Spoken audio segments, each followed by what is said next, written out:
இந்த மார்கழி மாதத்தினுடைய மேன்மையை உணர்ந்த ஞானிகள், மகான்கள் இந்த மாதத்திலே மனிதன் எந்த நோக்கத்திற்காக இந்த பூமிக்கு இறைவனால் உருவாக்கப்பட்டுன்னு நீங்க எடுத்துக்கிட்டாலும் சரி,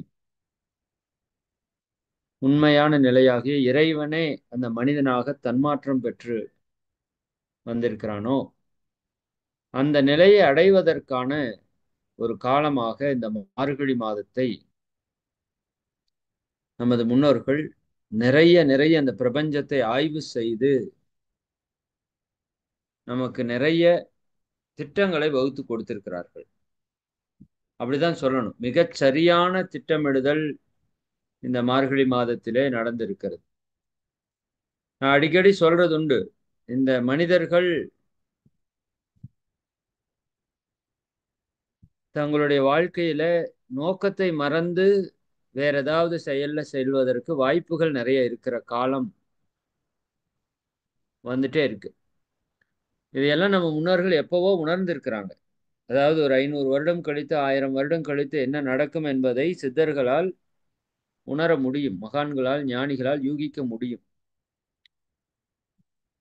அப்போ எப்படி அவங்க அந்த தீர்க்க தரிசனத்துல இப்ப நடந்து கொண்டிருக்கிற காலத்தை கூட அவங்க பார்த்து, ஏன்னா அந்த காலத்துல முழுக்க முழுக்க ஒரு மனித வாழ்க்கை என்பது மிகப்பெரிய தேவைகளோ ஆசைகளோ இல்லாம வாழ்க்கை ரொம்ப எளிமையா நடந்துட்டு இருந்தது. அப்ப மகான்கள் காட்டிய வழியில, அந்த இறை உணர்வுக்கான வழியில எல்லா மக்களாலும் நடக்க முடிந்தது. ஆனா இது இத்தனாயிரம் ஆண்டுகள் கழித்தும் நாம் இந்த மார்கழியை இவ்வளவு சிறப்பாக கொண்டாடி கொண்டிருக்கிறோம்னா அது நம்ம முன்னோர்கள் கொடுத்த மிகப்பெரிய ஒரு கொடை. அப்ப அவங்க வருடத்திலே 11 மாதங்கள் நாம என்னவெல்லாம் செய்து எப்படியெல்லாம் நம்ம வாழ்க்கையை நடத்தி எவ்வளவு பாவ புண்ணியங்களை சேர்த்திருக்கிறோம் அப்படின்னு தெரியாது நமக்கு. அதே சமயம் அந்த 11 மாதங்கள் செய்த அத்தனை கர்ம வினைகளையும் போக்கி தன்னை மறுசீரமைப்பு செய்து கொள்வதற்காக, தன் உடல் ஆரோக்கியத்தை பெருக்கிக் கொள்வதற்காக, மனோ ஆற்றலை உயர்த்தி கொள்வதற்காக, இன்னும் ஆன்மீக உயர்வை பெறுவதற்காக ஒரு ஒற்றை மாதத்தை தேர்வு செய்தார்கள். அதுதான் மார்கழி மாதம். அப்போ எல்லா மாதங்களையும் ஒரு குறிப்பிட்ட நாட்களை நம்ம இறை உணர்வுக்காக வைத்திருப்போம் இல்லையா? ஒவ்வொரு மாதத்திலையும் ஒவ்வொரு நாள் சிறப்பு பெற்றதா இருக்கும். பௌர்ணமியோ, அமாவாசையோ அல்லது சதுர்த்தியோ, சஷ்டியோ என்று, அல்லது அது கிறிஸ்துமஸ் ஆகட்டும், அது ரம்ஜான் ஆகட்டும், அப்படி ஒவ்வொரு சிறப்பு பெற்ற நாட்கள் இருக்கும். ஆனால் ஒரு மாதம் முழுக்க இறை வழிபாட்டிற்கு, இறை உணர்வுக்கு என்று குறிப்பிடக்கூடிய மாதம் மார்கழி மட்டும்தான். அது சைவமாகட்டும், வைணவமாகட்டும், மற்ற எல்லா ஹிந்து தர்ம மார்க்கங்களிலும் இந்த மார்கழிக்கு ஒரு மிகப்பெரிய சிறப்பு இருக்கிறது. அதுக்கு பல்வேறு விதமான காரணங்கள் இருக்கிறது. குறிப்பாக மார்கழி மாதம் அப்படிங்கிறதுல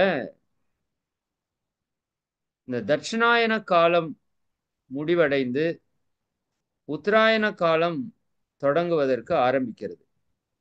அதாவது சூரியனுடைய தெற்கு இயக்கம் முடிவடைந்து அதனுடைய வடக்கு இயக்கம் தொடங்கக்கூடிய காலம். இந்த நேரத்திலே சூரியனுடைய கதிர்வீச்சுகள் பெரும் மாற்றத்தை இந்த பூமியில ஏற்படுத்தும். அப்ப அவற்றை நாம நல்ல முறையில் பயன்படுத்தி கொள்ள வேண்டும். அவற்றினுடைய தாக்கத்திலிருந்து நம்மை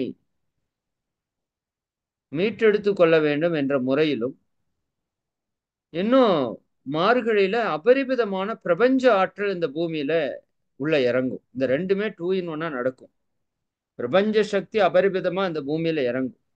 அதனால நான் அடிக்கடி சொல்றது உண்டு, பிரம்ம முகூர்த்தத்துக்கு ஒரு பிரம்ம முகூர்த்தம் என்றால் அது மார்கழி.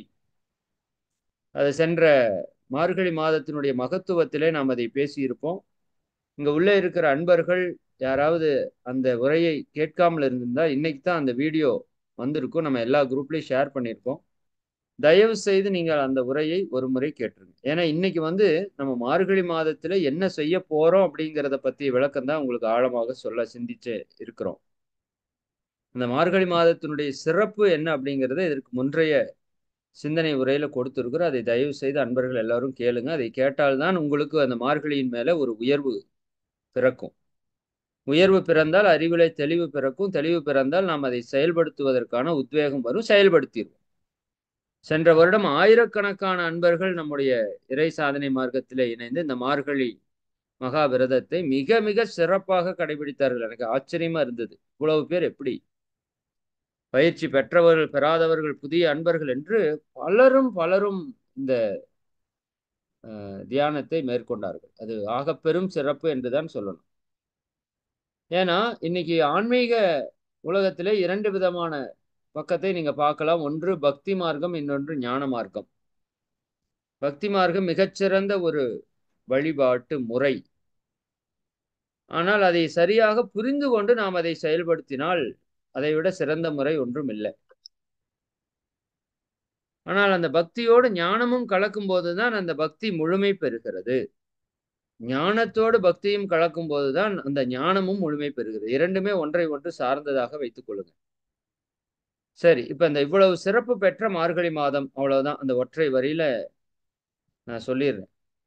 சரிங்களா? பிரம்ம முகூர்த்தத்திற்கு பிரம்ம முகூர்த்தமாக இருக்கக்கூடிய அந்த மார்கழி மாதம். அந்த மார்கழி மாதத்துல நாம என்னவெல்லாம் செய்யணும் அப்படிங்கிறத பத்தி தான் இன்றைய சிந்தனையில நாம சிந்திக்க இருக்கிறோம். மார்கழி மாதத்தினுடைய முக்கியத்துவத்தை நான் இதுல சில சில வீடியோஸை பற்றி உங்களுக்கு நான் சொல்ல கடமைப்பட்டிருக்கிறேன். அந்த வீடியோஸ் எல்லாமே நம்ம ஆல்ரெடி பேசி நம்ம இறை சாதனை மார்க்க யூடியூப் சேனல்ல கொடுத்துருக்குறோம். இந்த உரை முடிஞ்சதுக்கு அப்புறம் எல்லா குரூப்லயும் நாம அந்த வீடியோஸோட லிங்க் வேணா போடலாம். ஒரு 5-6 வீடியோஸை நீங்க இன்னும் நமக்கு நேரம் இருக்கிறது. இன்னும் ஒரு வார காலம் நமக்கு சரியா இருக்குது மார்கழி துவக்கத்திற்கு, இல்லையா? அந்த ஒரு வார காலத்திற்குள்ள நீங்க இந்த வீடியோஸ் எல்லாம் பார்த்து நீங்க தயாராகி கொள்ள வேண்டும்.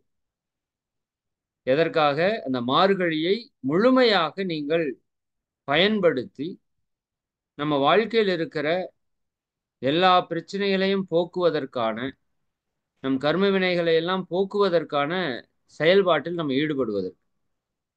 அதுல சில வீடியோஸ் சொல்றேன். ஒன்று, நான் முன்னால் சொன்னது போல மார்கழி மாதத்தினுடைய முக்கியத்துவம், நினைத்ததை நடத்தும் மகா மார்கழி ரகசியம் என்று அந்த உரையை கொடுத்திருப்போம். சரிங்களா? அந்த வீடியோவை நீங்க நிச்சயமா ஒரு முறை தயவு கூர்ந்து கேட்க வேண்டும். இரண்டாவது, பிரம்ம முகூர்த்த ரகசியம் என்று பிரபஞ்ச சக்தியை ஈர்க்கக்கூடிய பிரம்ம முகூர்த்த ரகசியம் என்று ஒரு வீடியோ கொடுத்திருப்போம். ரெண்டாச்சுங்களா? மூன்றாவது, பிரபஞ்சத்தை நம் வசமாக்கும் மகா மந்திரம் என்று ஒரு வீடியோ. பிரபஞ்ச சக்தியை நம் வசமாக்கக்கூடிய ஒரு மகா மந்திரம் என்று இந்த பிரபஞ்ச இறை சக்தி வேள்வி பற்றிய ஒரு வீடியோ. குறிப்பிருந்தா எடுத்துக்கோங்க. இல்லாட்டி இந்த வீடியோ இப்போ நம்ம பேசக்கூடிய பதிவு நாளைக்கு காலையிலேயே போஸ்ட் பண்ணிடுவோம். அதனால நீங்க அதை பொறுமையாக கேட்டு கூட நீங்க எழுதி கொள்ளலாம். அதற்கூட இன்னும் சில வீடியோஸ் நீங்க ஆல்ரெடி பார்த்துருந்தீங்கன்னா ஒன்றும் இது திரும்ப பார்க்க வேண்டிய அவசியம் இல்லை. உங்களுக்கு அதை பற்றிய புரிதல் இருக்கும். புதிய அன்பர்களும் இதில் இணைந்திருக்கிறதுக்கு வாய்ப்பு இருக்கிறதுனால நான் அதை பற்றி சொல்றேன். அதற்கு அடுத்தது தீப பயிற்சி என்று சொல்லக்கூடிய மகரிஷி அவர்கள், நாம் இப்போ ரீசெண்டா கூட பேசினோம். இன்னைக்கு கூட பேசியிருந்தோம், நம்மளுடைய அன்பர்களுக்காக பேசியிருந்தோம். அதை பற்றிய வீடியோ, தீப பயிற்சி அப்படின்னா என்ன, அதனுடைய முக்கியத்துவம் என்ன. ஏன்னா மார்கழி மாதத்துல அந்த பிரபஞ்ச ஆற்றலை நம்ம வசப்படுத்தக்கூடிய ஒரு பயிற்சியில மிக முக்கியமான பயிற்சி அந்த தீப பயிற்சி. அதை பற்றிய விளக்கம். ஏன்னா இப்ப நான் சொல்ற ஒவ்வொரு வீடியோவும் ஒவ்வொரு மணி நேரம் விளக்கம் இருக்கிற வீடியோ. நான் எல்லாவற்றையும் இங்க சொல்ல முடியாது. பட் இதில் நீங்க என்ன செய்யணும் அப்படிங்கறது அந்த வீடியோ பார்த்தீங்கன்னா உங்களுக்கு புரிதலுக்கு நல்லா இருக்குங்கிறதுனால நான் சொல்றேன். அப்புறம் இந்த சர்வவசிய தன ஆகர்ஷண சங்கல்பம் அப்படிங்கிற வீடியோவை நீங்க ஆல்ரெடி எல்லாருமே பார்த்து பயிற்சி பண்ணிட்டு இருப்பீங்கன்னு நினைக்கிறேன். அப்படி யாராவது விடுபட்டிருந்தீங்கன்னா அந்த வீடியோவை நீங்க ஒரு முறை பார்க்கணும். ஆல்ரெடி பார்த்த அன்பர்கள் கூட இன்னும் ஒரு முறை பாருங்க. ஏன்னா நம்ம என்னதான் சிந்தனை உரை ரெகுலரா கேட்டுட்டு இருந்தாலும், ஒரு விஷயத்தை கடைபிடித்து கொண்டே இருந்தாலும், அதை பற்றிய மேன்மையை உயர்வை நாம மீண்டும் மீண்டும் கேட்கும்போது தான் அதை செய்வதற்கான இன்னும் உணர்வுபூர்வமாக செய்வதற்கான ஒரு உத்வேகம் கிடைக்கும். அதே போல நன்றி உணர்வு தவம் அப்படின்னு ஒரு விளக்கம். இது எல்லாமே பழைய வீடியோஸ்ல இருக்கு. இது எல்லாமே நீங்க பொறுமையா ஒரு நாளைக்கு ஒரு வீடியோவா கூட பொறுமையா நீங்க பார்த்துட்டே வரலாம். சரிங்களா? ஃபைனலா நான் சொல்றது வந்து ஆ இது நீங்க எல்லாரும் படமாகவே பார்த்திருப்பீங்க. ஆம், இது ஸ்பிரிச்சுவல் ரியாலிட்டி அப்படின்னு சொல்லிட்டு ஒரு வீடியோ. அதாவது தியானம் பற்றிய இது எல்லாமே நான் உங்களுக்கு வந்து இந்த 7 வீடியோவோட லிங்க்கையும் எடுத்து எல்லா வாட்ஸ்அப் குரூப்லயும் நான் வந்து ஷேர் பண்றேன். நீங்க இந்த 7 நாள் இலக்கு வைத்துக்கொண்டு ஒவ்வொரு நாளைக்கு ஒவ்வொரு வீடியோவை பொறுமையா பார்த்துட்டு வாங்க. நேரம் கிடைக்கிறப்பவெல்லாம் அதை பார்த்துட்டு வாங்க. சரி, ரைட். அப்ப இதெல்லாம் நீங்க பார்க்க வேண்டியது என்னன்னு நான் முதல் சொல்லிட்டேன். ஏன்னா இது நான் மறந்துட்டேன்னு வச்சுக்கோங்க. கடைசியில உங்களுக்கு அது செயல்படுத்துறதுல சிரமமாயிரும். அதனால நான் சொல்ல வந்தேன். சரிங்களா? ரைட். இந்த வீடியோஸ் எல்லாம் பார்த்தீங்கன்னா, நான் இப்ப சொல்லக்கூடிய விஷயங்கள் எந்த அளவுக்கு முக்கியமானதா இருக்குது, அதை நீங்க பயன்படுத்துறதுக்கு எப்படி தயாராயிக்கலாம் அப்படிங்கிறத சொல்றேன். சரி, முதல்ல இந்த மார்கழி 30 நாள்ல நம்ம என்ன பண்ணணும் அப்படிங்கிறத சொல்றேன். இதை வந்து நம்ம மார்கழி மெகா மெடிடேஷன் எம் கியூப் அப்படின்னு தான் சென்ற வருடம் நம்ம போட்டிருந்தோம். ஒவ்வொரு வருடமே இந்த எம் த்ரீன்னு படிக்கிறீங்க, பரவாயில்ல, தப்பில்லை. மார்கழி மெகா மெடிடேஷன், மார்கழி மகா தியானம் அப்படிங்கிறது தான் எம் கியூப் அப்படின்னு போட்டிருக்கோம். கியூப்னா 3ன்னு அர்த்தம் இல்லையா? சரி, சரி. அடுத்ததாக இப்ப இந்த மார்கழி மாதம் 30 நாட்கள், இந்த 30 நாட்களும் நாம இறை உணர்வில் திளைப்பதற்கான நாட்கள் என்று வைத்துக் கொள்ளுங்க. 30 நாட்கள் இன்று 24 மணி நேரம், அப்ப மொத்தம் 720 மணி நேரம் நாம முழுக்க முழுக்க இறை சிந்தனையில் இறை உணர்வில் இருக்க வேண்டிய ஒரு காலம். அதுல மிக முக்கியமாக ஒரு 90 மணி நேரம் அல்லது குறைந்தபட்சம் ஒரு 60 மணி நேரத்தை மட்டும் நம்ம செலக்டிவா பவர்ஃபுல்லான டைம். இந்த மார்கழி முழுக்கவே ரொம்ப சக்தி மிக்க காலமாக இருந்தாலும் இந்த மார்கழி மாதத்துல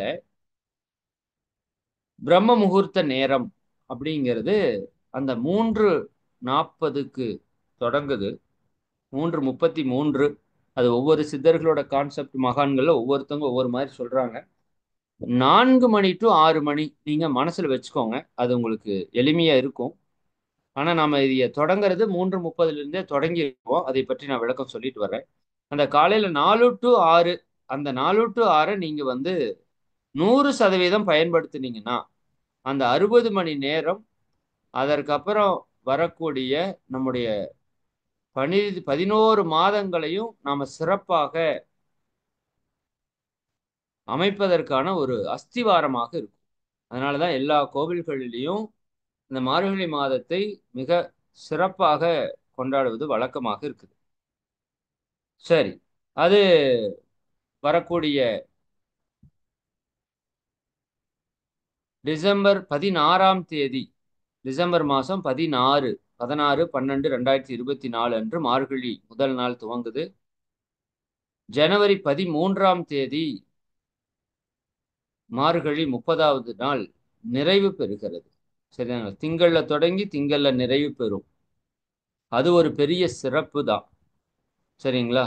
ஏன்னா சந்திரன் அப்படிங்கிறது இந்த நம்ம வாழ்ற பூமிக்கு பக்கத்தால் இருக்கிற மிக மிக அருகில் இருக்கிற ஒரு பெரிய அளவு கொண்ட ஒரு கோள் வந்து சந்திரன். இந்த பிரபஞ்ச சக்தி எல்லாம் ஈர்த்து நமக்கு வழங்குவதில் சந்திரனுடைய ஆதிக்கம் ரொம்ப ரொம்ப அதிகம். அதனாலதான் ஜாதகத்துல சந்திரனுக்கு மிகப்பெரிய முக்கியத்துவத்தை நம் முன்னோர்கள் கொடுத்திருப்பாங்க. அந்த சந்திர காந்த சக்தி அதிகமா இருக்கக்கூடிய நாள்ல தான் தொடங்குது. அது அதே நாள்ல தான் முடியுது. இதுல இன்னொரு மிகப்பெரிய சிறப்பு என்னன்னா, கார்த்திகை மாத பௌர்ணமி கார்த்திகை மாதத்தினுடைய கடைசி நாள் ஞாயிற்றுக்கிழமையில வருது. சனி ஞாயிறு இணைந்து வருது. ஞாயிற்றுக்கிழமை அதிகபட்ச நேரம் பௌர்ணமி இருக்கு. அப்ப வருகின்ற ஞாயிற்றுக்கிழமை 16ஆம் தேதி மார்கழி 1 துவங்குவதற்கு முந்தைய தினம் பௌர்ணமி தினம். அதுவும் கார்த்திகை பௌர்ணமி. ஒவ்வொரு மாத பௌர்ணமிக்கும் பெரிய சிறப்பு இருக்கிறது. அதுல கார்த்திகை மாத பௌர்ணமிக்கு என்று இன்னும் பல சிறப்புகள் இருக்கு. குறிப்பாக ஆன்மீக உயர்வுக்கு அதுக்கு ஈக்குவல் வேற எதுவும் இல்லை. அந்த அளவுக்கு அது சக்தி மிக்கது. ஏன்னா கார்த்திகை நட்சத்திரம், சஷ்டி, முருகர் இவர்களை எல்லாம் இணைப்பாங்க. சரிங்களா? அப்ப அது ஞானத்தை அடைவதற்கான ஒரு மாதமாக அந்த மாதம். அந்த மாதத்திலே நிறைய இறை வழிபாடுகள் இருக்கும். அந்த பௌர்ணமி கரெக்டா முந்தைய தினமே வருது. ஏன்னா அதனால வாய்ப்பு இருக்கிறவங்க ஒரு நாள் முன்னரே நீங்க மௌனம் இருப்பதும் தியானத்தை தொடர்ந்து கடைபிடிப்பதும் கூட சிறப்பு தான். அதே சமயம் நிறைவடைகிறதும் பார்த்தீங்கன்னா மார்கழி 30 பௌர்ணமி. இது பாருங்க, இது ஒரு பெரிய விஷயம்தான். அதுவும் ஞாயிற்றுக்கிழமையில வருது. திங்கட்கிழமையில வரும்னு நினைக்கிறேன் எனக்கு தெரிஞ்சு. ஓகேங்களா?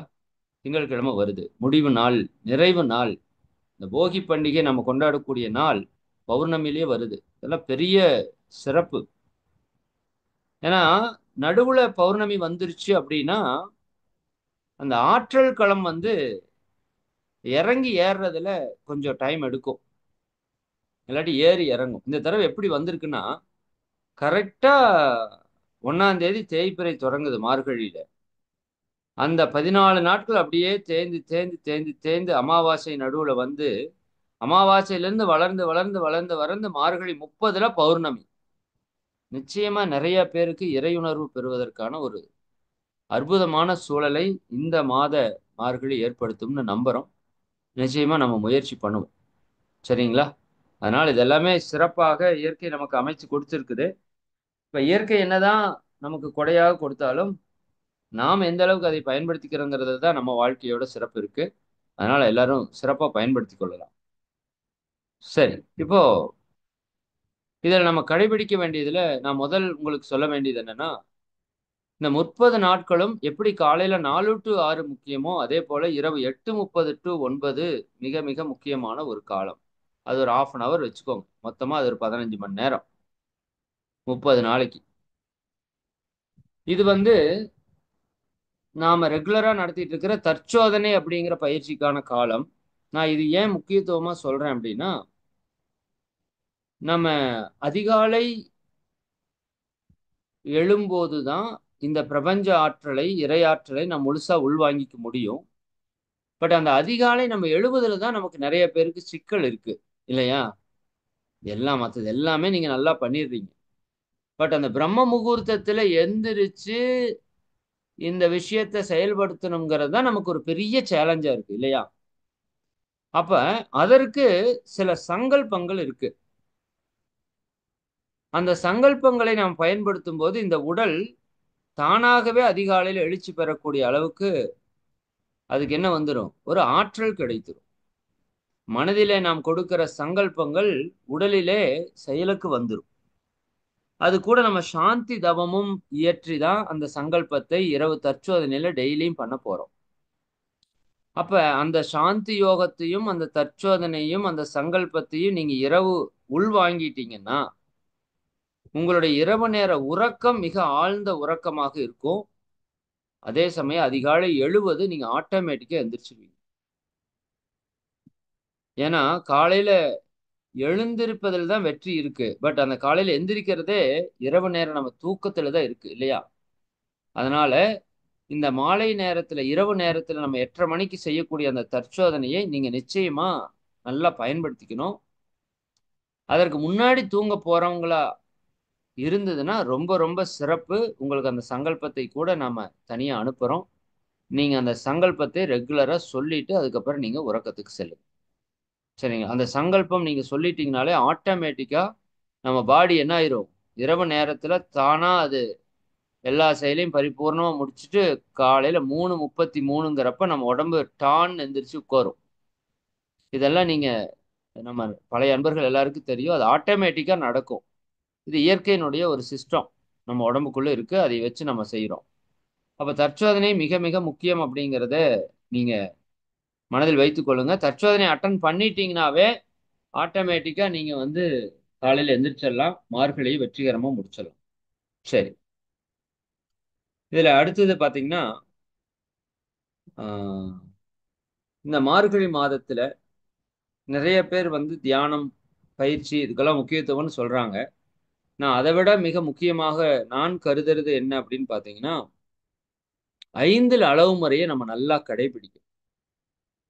5 அளவு முறை அப்படின்னு மகரிஷி ஒரு டாபிக் குடுத்துருக்காங்க. தெரியாதவங்க அதை பற்றி வீடியோ YouTubeல போட்டீங்கன்னா வரும். தயவு செஞ்சு அதையும் நீங்க கேட்கணும்.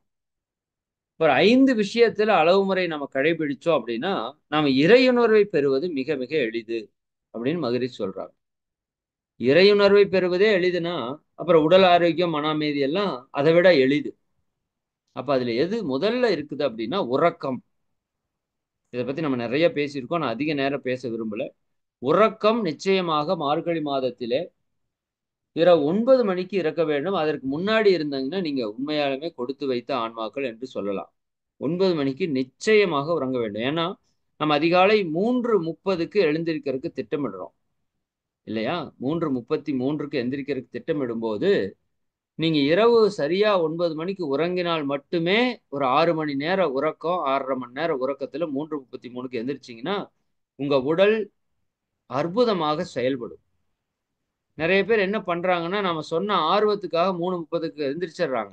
பட் தூங்குறது 10, 11, 12 அப்படி தூங்குறாங்க. அப்ப என்ன ஆகும்னா, நீங்க ஆர்வத்துல 10 நாள் எந்திரிச்சுக்கலாம். அதுக்கப்புறம் என்ன ஆயிரும்? உங்க உடம்பு சிரமப்படுறதுக்கு ஆரம்பிச்சுரும். புரியுதா இல்லைங்களா? அந்த சிரமத்தை உங்க உடலுக்கு குடுக்கக் கூடாது. அப்படி குடுத்தீங்கன்னா, அது சில டிஸ்டர்ப் பண்ணும். அப்புறம் நீங்க எந்த செயலையும் செய்ய முடியாத அளவுக்கு பண்ணி விட்டுரும் அது. அதனால உறக்கம் மிக மிக மிக மிக அவசியம். இரவு 9லிருந்து காலையில 3:30 வரைக்கும் நீங்க நிச்சயமா உறங்கியே ஆக வேண்டும். சரிங்களா? அதனால உறக்கத்திற்கு மிக மிக முக்கியத்துவம் குடுங்க. இது வந்து டோட்டலா நம்மளோட சிஸ்டத்த மறுசீரமைப்பு செய்வதற்கான ஒரு காலம். நான் முதல்லயே சொன்னேன். நம்ம 11 மாதங்களா எப்படி வேணா நம்ம வாழ்க்கைய வாழ்ந்திருப்போம். பட் அது எல்லாத்தையும் சீர் செய்வதற்கான ஒரு காலமாக இந்த காலத்தை நீங்கள் எடுத்துக்கொள்ளணும். இந்த 1 மாத காலம் நாம் செய்யக்கூடிய அந்த சீரமைப்பு அடுத்த 11 மாதங்களுக்கு இந்த ஆண்டு முழுக்க நமக்கு வந்து சக்தியை கொடுத்துக் கொண்டே இருக்கும்.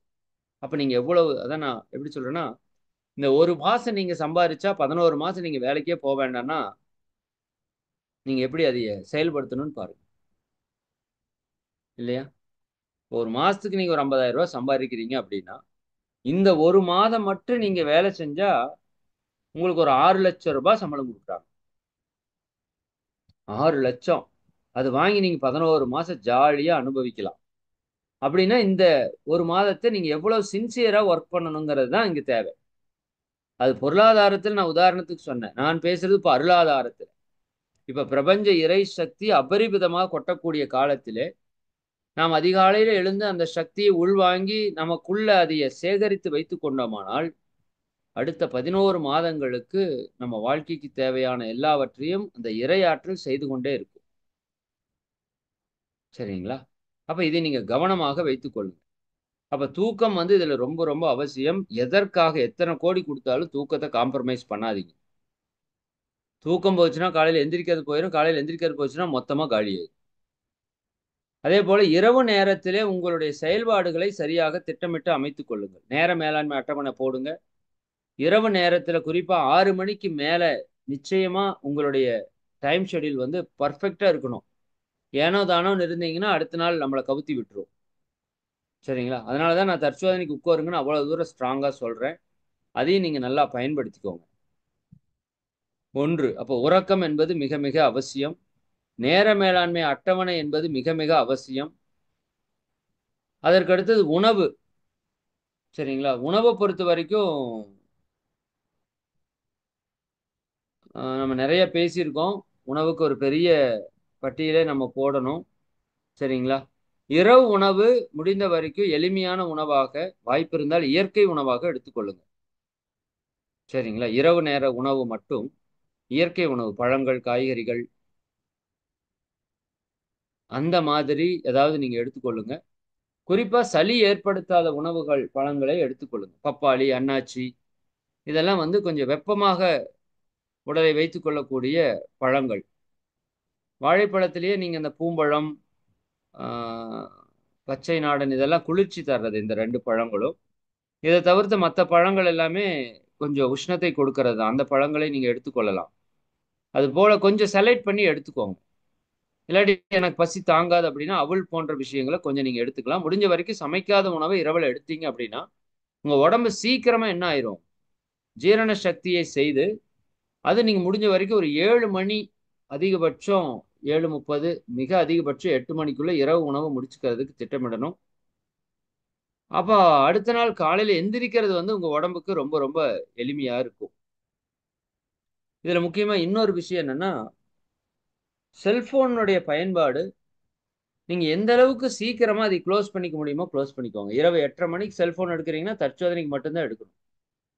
டிவி, செல்போன் எந்த அளவுக்கு நமக்கு தாக்கம் குறையுதோ, அந்த அளவுக்கு ஆழ்ந்த தூக்கத்திற்கு நம்ம செல்ல முடியும். அந்த அளவுக்கு இந்த மார்கழிய நீங்க முழுமையா பயன்படுத்திக்க முடியும். அதனால ஒரு 6 மணிக்கு நம்ம தியானம் பண்றோம் Zoomல. ஒரு 7:30 வரைக்கும் ஸ்பீச் கேட்கிறோம் அப்படின்னா, அந்த ஸ்பீச்சுக்கு அப்புறம் நாம அந்த செல்போன தொடக்கூடாதுன்னு முடிவு பண்ணிக்கணும். அப்புறம் 1 மணி நேரம் செல்போனுக்கு கேப் குடுத்துறணும். 8:30 டூ 9 தற்சோதனை பண்றப்ப எடுத்து வச்சுக்கணும். 9 மணிக்கு அதிலேயே நிறைவு பண்ணுவோம். அப்படியே எடுத்து வச்சுட்டு படுத்துறணும். சரிங்களா? அப்ப இத வந்து நம்ம மஸ்ட்டா வந்து ஃபாலோ பண்ணணும். அதேபோல ஒரு நோட் ஒண்ணு நிச்சயமா எல்லாருமே போட்டுக்கோங்க. அது நம்ம மௌனத்திற்கும் நம்ம கம்பல்சரி சொல்றோம். நீங்க எல்லாருமே அதை நோட் போட்டு ஃபாலோ பண்ணிட்டு வாங்க. நம்ம தற்சோதனை காலத்துல நம்ம நெறையா இன்புட்ஸ் வந்து குடுத்துட்டே வருவோம். தற்சோதனையில. அது நீங்க நிச்சயமா மௌனம் இருந்து எழுதினாலும் சரி, இல்ல உங்க செயல்பாடுகள செஞ்சுட்டு எழுதிட்டு வந்தாலும் சரி, அந்த ஒவ்வொரு நாள் தற்சோதனையும் உங்களுக்குள்ள நெறைய மாற்றத்தை ஏற்படுத்தும். அதனால ஒரு தற்சோதனைக்குன்னு ஒரு நோட் போட்டு, அதைய குறிப்பு எடுத்துக்கிட்டு வாங்க. நான் 2 விஷயம் சொன்னேன். 1 தூக்கம் ரொம்ப ரொம்ப மஸ்ட்டு. 2வது உணவு ரொம்ப ரொம்ப முக்கியம். அதுக்கப்புறம் உழைப்புமே வந்து மிக சரியாக அமைத்துக் கொள்ளுங்க. பகல் நேரத்தில உழைப்பு இருக்கட்டும், இரவு நேரத்தில உழைப்பு இருக்கக்கூடாது. குறிப்பாக உடற்பயிற்சி நிச்சயமா நீங்க சரியாக செய்துட்டு வரணும். அதைப் பற்றி நான் பயிற்சிகள் பேசுறப்ப பேசுறேன். அதனால உழைப்பு முடிஞ்ச வரைக்கும் இந்த உடம்புக்கு நல்லா குடுக்கறக்கு முயற்சி பண்ணுங்க. அப்ப எந்த மாதிரியான எண்ணங்கள் இருக்கணுங்கிறத நான் பின்னாடி எண்ணங்கள் பேசுறப்ப பேசுறேன். உழைப்பு ரொம்ப ரொம்ப அவசியம். பாலுறவு பொறுத்தவரைக்கும் வித்து சக்திய இந்த 30 நாளுக்கு செலவு பண்ணக்கூடாது. அதுதான் மிக முக்கியமான ஒரு கட்டாயம். அது ஆன்மீகத்தில் இருக்கிறவங்க எல்லாருக்குமே தெரியும். கோவிலுக்கு மாலை போடும்போது அந்த வித்து சக்திய செலவில்லாம பார்த்துக்கணும். ஏன்னா, இப்ப உயிராற்றல் புதுப்பிக்கக்கூடிய காலம்.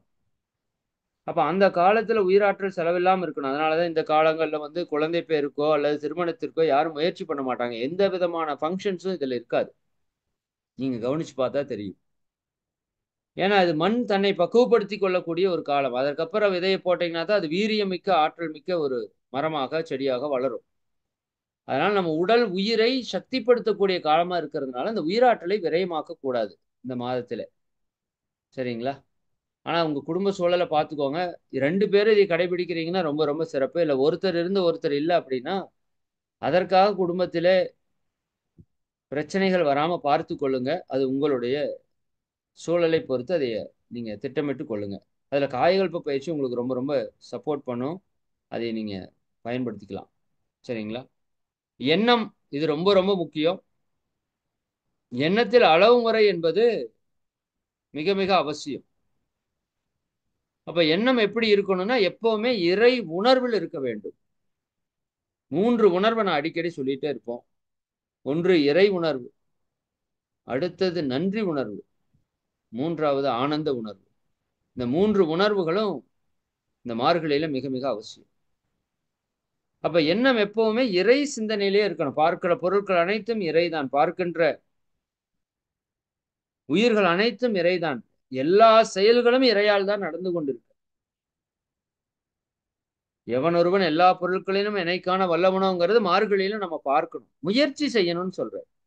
ஒரு பொருளை பார்க்கும்போது இது அந்த பொருள் அல்ல, உள்ள இருக்கிற இறைநிலையை பார்க்கணும். அது இந்த மாதம் முழுக்க முழுக்க அது நிகழணும் நம்ம கண்கள்ல. உங்க கண்கள் பார்க்கிற பொருட்கள் அனைத்தும் இறை சக்தியினுடைய வெளிப்பாடு அப்படிங்கறத புரிஞ்சுக்கணும். அதன் இந்த பொருளிலிருந்து இறைவன் உங்களை பார்த்து கொண்டிருக்கிறான் அப்படிங்கிற ஒரு கண்ணோட்டத்தில் கூட நீங்க பாருங்க. இது ஒரு அற்புதமான ஒரு கண்ணோட்டம். சூஃபியினுடைய ஒரு மிகப்பெரிய டெக்னிக். நீங்க பார்க்கின்ற பொருட்களில் இருந்தெல்லாம் இறைவன் உங்களை பார்த்து கொண்டிருக்கிறார். நீங்க பார்க்கல, இறைவன் உங்களை பார்த்து கொண்டிருக்கிறார். இன்னும் இறைவன் உங்களுக்கான தேவைகளை எல்லாம் அந்த பொருட்கள் மூலமாக நிறைவேற்றி கொண்டிருக்கிறார். இல்லையா? நம்ம அந்த நன்றி உணர்வுல அதைத்தான் அதிகமா பேசுவோம். அப்ப இந்த மாதம் முழுக்க இறை உணர்வு, இறை சிந்தனை, இறை நினைப்பு. இரண்டாவது நன்றி உணர்வு. அது ரொம்ப ரொம்ப முக்கியம். இப்போ ஒரு பேனா எடுக்கிறீங்கன்னா, இந்த பேனா இல்லாட்டி நீங்க எப்படி இருப்பீங்க? யோசித்து பாருங்க. இந்த பேனா இல்லாட்டி உங்களால எழுத முடியாது. ஒரு கையொப்பம் இட முடியாது. ஒரு பேங்க் போனீங்கன்னா ஒரு விஷயத்தை செயல்படுத்த முடியாது. இல்லையா? ஒரு குறிப்பு எடுக்க முடியாது. அப்போ இந்த பேனா என்பது ஒரு சாதாரண விஷயமா நம்ம பார்க்கிறோம். இறையாற்றலே பேனாவா நமக்கு உதவி கொண்டு இருக்கிறது. அப்ப அது இல்லைன்னா நம்ம எவ்வளவு சிரமப்படுவோங்கிறத உணர்ந்தீங்கன்னா, நன்றி உணர்வு தானா வெளிய வந்துரும். ஒரு செருப்பு போட்டிருக்கிறோம்னா, அந்த செருப்பை நினைத்து இது இல்லாமல் இறைவனே அந்த செருப்பா இருக்கிறாங்கிறது இறை உணர்வு. அந்த இறை செருப்பாக இல்லைன்னா நான் எவ்வளவு கஷ்டப்படுவேன்னு தெரிஞ்சதுன்னா நன்றி உணர்வு வெளிவரும். நன்றி உணர்வு வந்தாலே ஆனந்த உணர்வு உங்களை பற்றிக்கொள்ளும். இறைவா என்னை இவ்வளவு நல்லா வச்சிருக்கிறியே, இவ்வளவு அற்புதமா வச்சிருக்கிறியேங்கிற அந்த உணர்வுல ஆனந்தம் நமக்கு பொங்கும். அப்ப எல்லாவற்றையும் இறையாக காணுவது, கண்டவற்றிற்கு எல்லாவற்றிற்கும் நன்றி கூறுவது, அந்த நன்றியினுடைய உச்சமாக ஆனந்தமாக இருப்பது.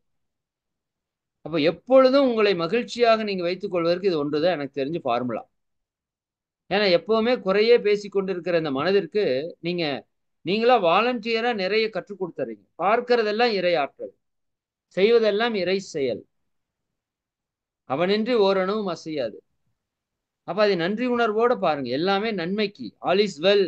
இந்த போன்ற விஷயங்களை எல்லாம் நீங்க மனதில சங்கல்பமாக எடுத்துக்கொள்ளுங்க. இதுவும் கடந்து போகும். எல்லாம் நன்மைக்கே. எது நடந்ததோ நன்றாக நடந்தது. எது நடக்கிறதோ இதெல்லாம் மிகப்பெரிய சக்தி வாய்ந்த மந்திரங்கள். இது உங்க மனதில சுழல விட்டு கொண்டே இருக்க வேண்டும்.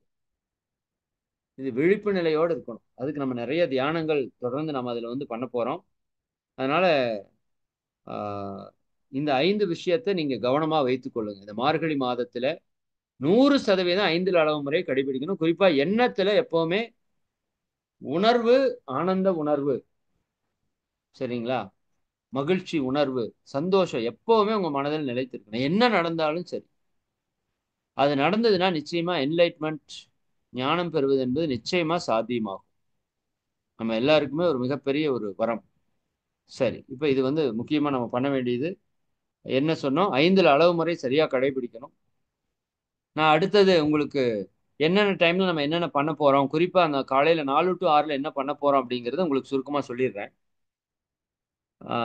நம்ம அதிகாலை எழுந்திருக்கிறது எத்தனை மணிக்குன்னா 3:30. நீங்க இப்பவே மைண்ட் செட் பண்ணிக்கோங்க. இப்ப இருந்தே அதுக்கு பிராக்டிஸ் கூட பண்ணிட்டு வாங்க. இன்றிலிருந்தே கூட நம்ம 9 மணிக்கு படுத்து 3:30 மணிக்கு எந்திரிக்கிறத நீங்க பழக்கப்படுத்திட்டு வாங்க. அப்பதான் மார்கழிக்கு உங்களுக்கு நல்லா செட் ஆகும். 3:30க்கு நம்ம எந்திரிக்கணும். சரிங்களா?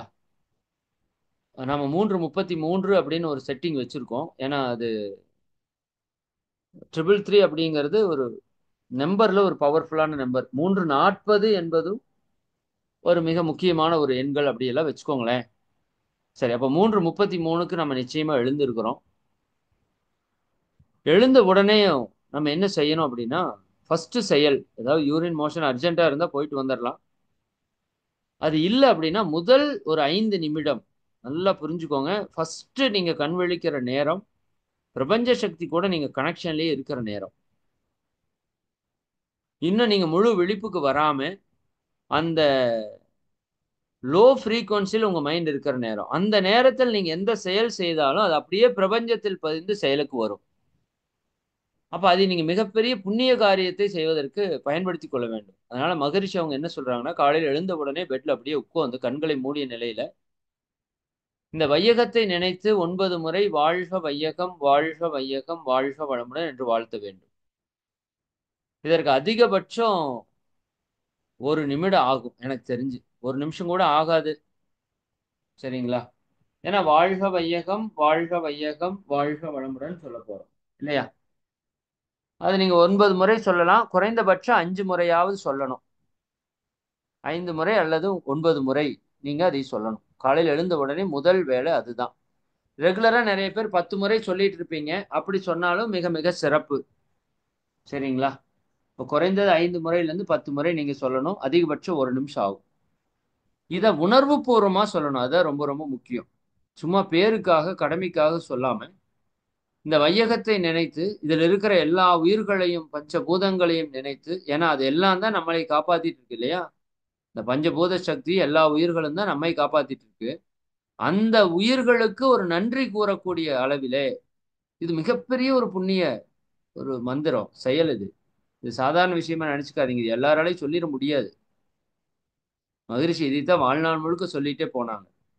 அப்ப இந்த வையகத்தை நினைத்து வாழ்த்தணும். இது ஒரு 9 முறை வைத்துக் கொள்ளுங்க. குறைஞ்சது 5 முறை வைத்துக் கொள்ளுங்க. உணர்வுபூர்வமா சொல்லணும். அது ரொம்ப ரொம்ப முக்கியம். கொஞ்சம் மகிழ்ச்சியா, ஆனந்தமா, உற்சாகமா அந்த உலகத்தை நினைத்து வாழ்த்துறோம். அதுக்கப்புறம் 3 முறை அருள் காப்பு.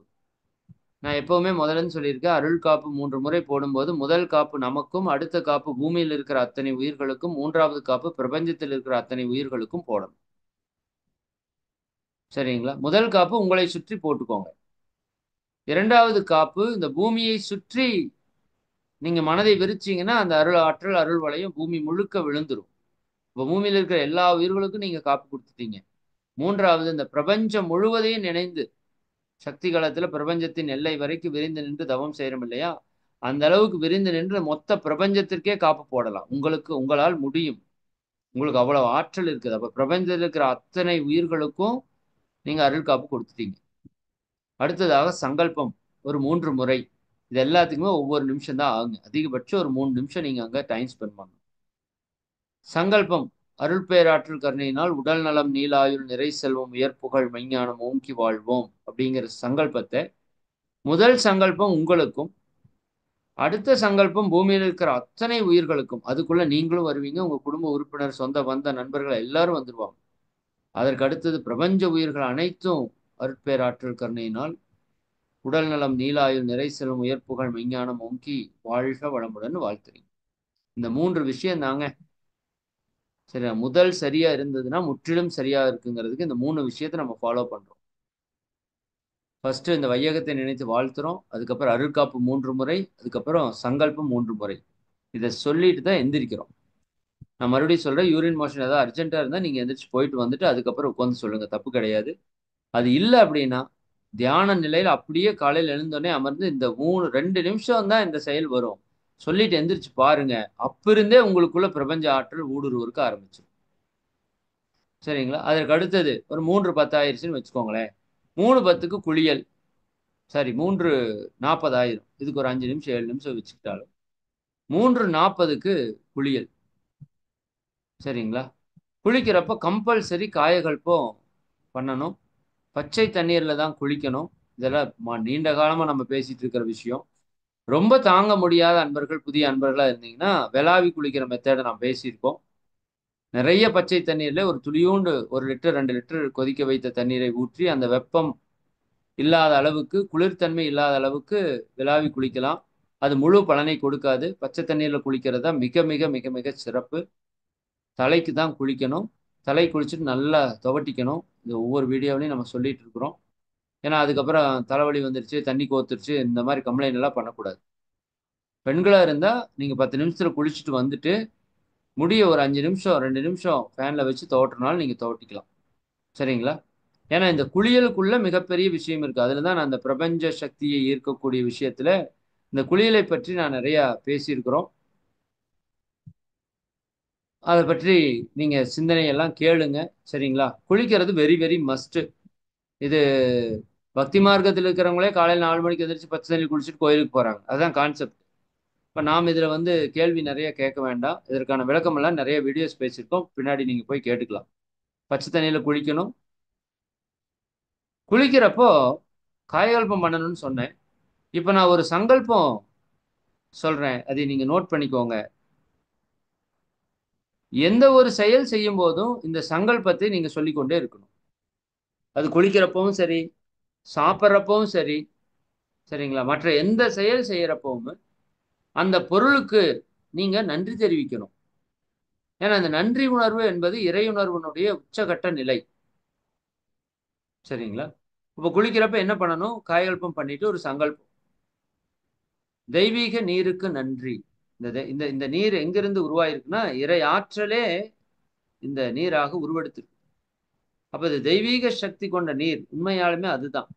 இப்ப எதற்காக இந்த சங்கல்பம்னா, நீங்க என்ன எண்ணத்துல நினைக்கிறீங்களோ, அது அந்த நீரிலும், அந்த நீங்க வைத்திருக்கிற நினைக்கிற பொருளிலும் மாற்றத்தை ஏற்படுத்திரும். இது வந்து நம்முடைய விஞ்ஞானி ஜப்பான்ல இருந்து மசாரோ யமாட்டோ அப்படிங்கிறவர் ஒருத்தர் மிகப்பெரிய ஆய்வு செய்து நோபல் பரிசை பெற்றார்.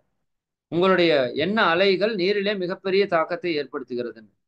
ஆனா நீரில் மட்டுமல்ல, அத்தனை பொருட்களிலும் தாக்கத்தை ஏற்படுத்துகிறது தான். அப்படிதான் உண்மை. நீர்ல அதிகபட்ச தாக்கத்தை ஏற்படுத்தும். அப்ப அந்த நீர் முதல்லயே எப்படி இருக்குது அப்படின்னா, பிரபஞ்ச சக்தியை ஈர்த்து வைத்திருக்கிறது நீரினுடைய தன்மை. ஆக்சுவலா எல்லா பொருட்களுமே பிரபஞ்ச சக்தியினுடைய திணிவு பெற்ற நிலையா இருந்தாலும், இந்த நீருக்கு ஒரு தனி சிறப்பு என்றால், இந்த பிரபஞ்ச ஆற்றலை ஈர்த்து வைக்கக்கூடிய தன்மை அதற்கு அதிகம். குளிர்ந்த நீருக்கு ரொம்ப ரொம்ப அதிகம். சரிங்களா? அப்ப அதனாலதான் மார்கழி மாதத்திலே நம்ம முன்னோர்கள் கோவிலுக்கு சென்று அங்க இருக்கிற குளத்திலே, கிணற்றிலே நீராடிடுவாங்க. முதல் வேலை அதுதான் இருக்கும். அது இன்னும் கடல் மாதிரி இருக்கும் அந்த இடத்துல ஆற்றல். நம்ம வீட்ல அப்படி இருக்கிறதுக்கு வாய்ப்பு இல்ல. அப்படி ஏதாவது குளம், கிணறு இருந்ததுன்னா நீங்க நீராடலாம். இல்ல அப்படின்னா வீட்லயே நம்ம குளிச்சுக்கலாம்.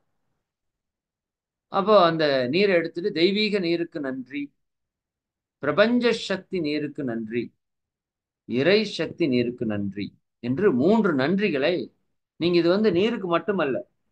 ஒரு உணவு எடுக்கிறீங்கன்னா, தெய்வீக உணவுக்கு நன்றி, பிரபஞ்ச சக்தி உணவிற்கு நன்றி, இறை சக்தி உணவிற்கு நன்றி என்று அந்த நன்றி உணர்வை வெளிப்படுத்தும். அது நான் பின்னாடி சொல்றேன். அந்த நன்றி உணர்வு எப்ப வரும் அப்படின்னா, அந்த நீர் இல்ல அப்படின்னா, நீங்க எவ்வளவு கஷ்டப்படுவீங்க அப்படிங்கிறத நீங்க சிந்திச்சீங்கன்னா, நன்றி உணர்வு தானா வந்துரும். உணவு இல்லை என்றால், நீங்க எவ்வளவு கஷ்டப்படுவீர்கள் என்று நினைத்தால், அந்த உணவு மேல நன்றி உணர்வு தானா வந்துரும். அத நம்ம அப்படி பயன்படுத்தணும். அந்த தெய்வீக நீருக்கு நன்றி, பிரபஞ்ச சக்தி நீருக்கு நன்றி, இறை சக்தி நீருக்கு நன்றின்னு சொல்லிட்டு, 16 செல்வங்களையும் எனக்கு நிறைவாக கொடுத்ததற்கு நன்றி, நன்றி, நன்றி. வாழ்க வளமுடன் அப்படின்னு சொல்லணும். இந்த 16 செல்வங்களையும் எனக்கு நிறைவாக கொடுத்ததற்கு அப்படின்னு சொல்லணும். ஆல்ரெடி அது கொடுத்துருச்சு அப்படிங்கிற ஒரு மைண்ட் செட் உங்ககிட்ட இருக்கணும். 16 செல்வங்கள் என்னன்னு அதுக்கு தெரியும். நீங்க அதை ஒவ்வொரு தடவையும் சொல்ல வேண்டிய அவசியம் இல்லை. 16 செல்வங்களையும் எனக்கு நிறைவாக கொடுத்த இந்த நீருக்கு நன்றி, நன்றி, நன்றின்னு சொல்லிட்டு, வாழ்க வளமுடன் சொல்லிட்டு, அதுக்கப்புறம் நீங்க குளிக்கலாம். இந்த சங்கல்பத்தை மட்டும் நீங்க மனப்பாடம் பண்ணிக்கோங்க. இதையும் நான் வந்து டைப் பண்ணி எல்லா குரூப்லயும் ஷேர் பண்றேன். எதுவுமே நீங்க சிரமப்படவே வேண்டாம். இப்ப நான் பேசுறது கொஞ்சம் அதிகமா பேசுறது போல இருக்கும். நம்ம பயிற்சியில் இருக்கிறவங்க நீங்க ரெகுலரா கடைபிடிச்சிட்டு இருக்கிறத தான் நான் திரும்ப பேசுறேன். புதிய அன்பர்கள் இருப்பதற்கு வாய்ப்பு இருக்கிறதுனால நான் என்ன பண்றேன்? அதை மீண்டும் ஒரு முறை உங்களுக்கு வலியுறுத்தி சொல்ல வேண்டியதா இருக்குது. சரிங்களா? அப்ப இந்த சங்கல்பத்தை நீங்க மனப்பாடம் பண்ணி வச்சுக்கணும். இதை எவ்வளவு அதிகமா நீங்க பயன்படுத்த முடியுமோ, ஒரு நாளைக்கு ஒரு 1008 முறை பயன்படுத்த முடியும்னா கூட தயவு செஞ்சு பயன்படுத்துங்க. ஒவ்வொரு பொருளுக்கும் ஒரு செருப்பு எடுக்கிறீங்கன்னா, தெய்வீக காலணிகளுக்கு, செருப்பிற்கு நன்றி. பிரபஞ்ச சக்தி தான் திணிவு பெற்று உங்க காலணியா, செருப்பா இருக்குது. இல்லையா? அது இல்லாட்டி நம்மளால நடக்க முடியாது. நடு ரோட்ல நீங்க போய் கொஞ்சம் தூரம் நடந்து பாருங்க. ஒரு கிக்கர்ல வச்சு ஸ்டார்ட் பண்ணி பாருங்க. சரி, ஒரு கசகசப்பான இடத்துல கால வச்சு பாருங்க. இல்லையா? அப்ப எல்லா இடத்துலயும் நம்ம காத்துட்டு இருக்கிறது இந்த பிரபஞ்ச சக்தி தான் செருப்பா மாறி நிற்குது. இறை சக்தி தான் அந்த காலனியாக மாறி நிற்கிறது. சரிதானுங்களா? நீங்க அதை இறைவனா பார்க்கணும். அதற்கான ஒரு மந்திரம் தான் இந்த மந்திரமா நம்ம சொல்றோம். இதை நீங்க அடிக்கடி சொல்ல சொல்ல எல்லா பொருளையும் இறையா பார்க்கிற அளவுக்கு தன்மை நமக்கு வந்துடும். சரிங்களா? சரி, இதெல்லாம் பண்ணியாச்சு. டாய்லெட் கண்டிப்பா போயிட்டு வந்துருங்க. வரலைன்னா பரவாயில்ல, விட்டுருங்க. அது வர்றப்ப போய்க்கலாம். இரவு உணவு நான் சொல்ற மாதிரி இயற்கை உணவை எடுத்து காலையில சிறுதானிய உணவு, மதியானத்துல காய்கறி, கீரை சேர்த்திட்டீங்கன்னா, தாராளமா உங்க உணவு உணவு வந்து உடல் வந்து ஆட்டோமேட்டிக்கா கழிவ வெளியேற்றிரும். ஒரு 5 நிமிடத்துல மலத்தை நீக்கிக் கொள்ளுங்க. அதுக்கப்புறம் எப்ப வருதோ அப்ப நீங்க மலத்தை நீக்கிக் கொள்ளலாம். மலச்சிக்கல் எல்லாமே பார்த்துக் கொள்ளுங்க. அது ரொம்ப ரொம்ப முக்கியமான ஒரு விஷயம். குறிப்பா உணவுல வந்து உணவு பத்தி பேசிட்டு நான் இல்ல. சிம்பிளா சொல்லிட்டேன்னா, அப்ப உணவுல காலை உணவுல வந்து இப்ப அந்த அந்த ஒரு விஷயத்த மட்டும் இப்ப நான் சொல்லிடுறேன். ஆ, காலை உணவுல சிறுதானியம் கம்பல்சரி இருக்கணும். இந்த மார்கழி மாதத்துல. சிறுதானியத்துக்கு கூட தேங்காய் சேர்த்துக்கலாம். முளை கட்டிய பயிர்கள் சேர்த்துக் கொள்ளலாம். ஒரு சட்னி அந்த மாதிரி சேர்த்துக்கோங்க. ஆனா சிறுதானிய கஞ்சி அப்படிங்கிறது மஸ்டா இருக்கணும். சரிங்களா? 2வது மதிய வேளை உணவின் போது நிறைய காய்கறிகள், கீரைகள் இருக்கணும். அரிசி சோறு வேணும்னா சாப்பிடுங்க, இல்லாட்டி விட்டுருங்க. ஏதோ கொஞ்சம் பேருக்கு சாப்பிட்டுக்கோங்க. முதல்ல சாப்பிடுறது காய்கறிகள், கீரைகளா தான் இருக்கணும். அப்புறம் தான் அரிசி சோறுல கை வைக்கணும். காய்கறிகள், கீரை சாப்பிட்டது போக மிச்சம் இருந்தா அரிசி சோறுல கை வைக்கணும். ஏன்னா அந்த காய்கறி, கீரைகள்ல அபரிவிதமான இறை ஆற்றல், இயற்கை ஆற்றல் நமக்கு இருக்கு. அதை பத்தி நிறைய நேச்சுரோபதி டாக்டர்ஸ் எல்லாம் சொல்லியிருக்காங்க. அதனால முடிஞ்ச வரைக்கும் கார்போஹைட்ரேட்டை குறைத்துக் கொள்ளுங்க. சரிங்களா? வெள்ளை சோறே வந்து முடிஞ்ச வரைக்கும் குறைச்சுக்கோங்க. காய்கறி, கீரைகளை அதிகப்படுத்திக் கொள்ளுங்க. நம்ம இறை சாதனை மார்க்க 1 மாத மௌன நோன்பு அங்க வந்து இருக்கிறவங்களுக்கு இந்த மாதிரி உணவு தான் அங்க நம்ம வந்து ப்ரொவைட் பண்ணியிருக்கோம். அதனால நீங்க அதையவே நீங்களும் அதை ஃபாலோ பண்ணிட்டு வாங்க. சரிங்களா? மதியானம் நல்லா காய்கறி, கீரைகள், சாப்பாடு, சாம்பார், ரசம் எல்லாம் அளவா வச்சுக்கிட்டு எடுத்துக்கோங்க. இரவு நேரத்துல இயற்கை உணவு மஸ்ட். அதுல தான் பழங்களும், அவலும் நாங்க இங்க எடுத்துட்டு இருக்கோம். அந்த மாதிரி நீங்களும் அமைத்துக் கொள்ளுங்க. அது கொஞ்சம் அதிகமா எடுத்தீங்கனாலும் தப்பு இல்ல. பழங்கள் நிறைய சாப்பிட்டீங்கனாலும் 1 மணி நேரத்துல ஜீரணமாகி ஆற்றலா மாறிடும். சரிங்களா? நீர் சார்ந்த பழங்களை மட்டும் குறைச்சுக்கோங்க. மற்றது நீங்க எடுத்துக்கலாம். சரி. இது ஒரு டாபிக் நான் சொல்லிட்டேன். சரி. அப்போ இப்படி எடுத்துட்டீங்கன்னா, ஆட்டோமேட்டிக்கா காலையில எந்திரிச்ச உடனே உங்களுக்கு மலம் கழிவது அப்படிங்கிறது ஈஸியா வந்துரும். சரி. அதற்கு அடுத்தது 3:55 அந்த டைமுக்கு நீங்க எல்லாம் ரெடி ஆயிரலாம். ஒரு 22 நிமிஷம் அந்த டைம் தான் கிடைக்கும். ரெடி ஆயிட்டு, குளிச்சுட்டு வந்துட்டு, ஃபர்ஸ்ட்டு வேலை நாம ஒரு தீபத்தை ஏற்றுகிறோம். சரிங்களா? அதெல்லாம் நைட்டே நீங்க இதெல்லாம் தயார்படுத்தி வச்சுக்கணும். காலையில போயிட்டு விளக்கு எங்க, எண்ணெய் எங்கேன்னு தேடிட்டு அலைஞ்சீங்கன்னா, நெறைய நேரம் வீணாயிரும். இரவு தூங்கும்போதே இதெல்லாம் நீங்க தயார்படுத்தி வச்சுக்கணும். காலையில அத குளிச்சுட்டு போன உடனேயும் உடை மாற்றிக்கொண்டு, நேரடியா நம்ம இறைவன் இருக்கிற அறை அல்லது இறை வழிபாடுல நம்ம இயற்கையை நேசிக்கிறவங்களா இருந்தா, ஏதோ ஒரு இடத்துல வீட்ல ஒரு தீபத்தை ஏற்றணும். இது வந்து ஒரு பக்தி மார்க்கமா பாத்துறாதீங்க. தயவு செய்து நான் இவ்வளவு தூரம் பேசுறேன். இது ஏதோ கோயில் வழிபாடு மாரி எடுத்துக்காதீங்க. இந்த தீபம் ஏற்றுவதில் மிகப்பெரிய விஞ்ஞான நன்மைகள் நமக்கு நெறைய நடக்குது. சரிங்களா? அதை நீங்க நெறைய யூடியூப் வீடியோஸ்ல நீங்க பார்த்தீங்கன்னா தெரியும். அப்ப அதிகாலை தீபம் ஏற்றணும். தீபம் ஏற்றும்போது அந்த எண்ணெய் விளக்கெண்ணெயா இருக்கணும். இல்லாட்டி பசுநெய்யா இருக்கணும். பஞ்சுத்திரியா இருக்கணும். மண் விளக்கா இருக்கணும். இந்த 4 மட்டும் மனசுல வச்சுக்கோங்க. தீபத்தை ஏற்றிருங்க. சரி, அந்த தீபம் முழுக்க விளக்கெண்ணெயோ, நெய்யோ நிரப்பி அந்த தீபத்தை ஏற்றிருங்க. அந்த தீபம் எந்த நேரம் வரைக்கும் எரியுதோ அந்த வரைக்கும் எரியட்டும். அப்போ ஒரு நன்றி உணர்வ நம்ம வெளிப்படுத்தும். நீருக்கு நன்றி சொன்னோம். நீங்க இன்னும் காலை நான் வைக்கும்போது நிலத்துக்கு நன்றி சொல்லணும் அப்படிங்கிற ஒரு கான்செப்ட் இருக்கு. பஞ்சபூதங்களுக்கும் நன்றி தெரிவிப்பதற்கு காலையில எழுந்தோனே நெறைய பேர் மண்ணை தொட்டு கும்பிடுவாங்க. இப்ப மண்ணே இல்ல, டைல்ஸ் தான் இருக்கு. சரி பரவால்ல. ஏதோ ஒண்ணு. அந்த பூமாதேவியை தொட்டு கும்பிடுங்க. சரிங்களா? காலையில எந்திரிச்சு நீங்க சங்கல்பம் சொல்லிட்டு வர்றப்ப, அந்த பூமியை தொட்டு, இந்த தெய்வீக பூமிக்கு நன்றி, பிரபஞ்ச சக்தி நிலத்திற்கு, மண்ணிற்கு, பூமிக்கு நன்றி, தெய்வீக இறை சக்தி மண்ணிற்கு, நிலத்திற்கு, பூமிக்கு. உங்களுக்கு என்ன வாசகம் பிடிக்குதோ அதை நீங்க அப்படியே பயன்படுத்துங்க. நீருக்குங்கிற மாதிரி, நிலத்திற்குன்னு சொன்னாலும் சரி, மண்ணிற்குன்னு சொன்னாலும் சரி, பூமிக்குன்னு சொன்னாலும் சரி, பூமாதேவிக்குன்னு சொன்னாலும் சரி. அது இன்னும் கொஞ்சம் ஒரு படி நம்மள உணர்வ அதிகம் தூண்டும். இந்த பூமாதேவிக்கு நன்றி அப்படின்னு சொன்னீங்கன்னா, அந்த பூமி தான் நம்மளை தூக்கி அம்மா மாரி நம்ம காப்பாத்திட்டு அது இல்லாட்டி நம்ம இல்ல. சரிதானா? அதனால பூமி தாய் என்று சொல்கிறோம். இப்ப அந்த பூமி தாய்க்கு நன்றின்னு கூட நான் சொல்லலாம்.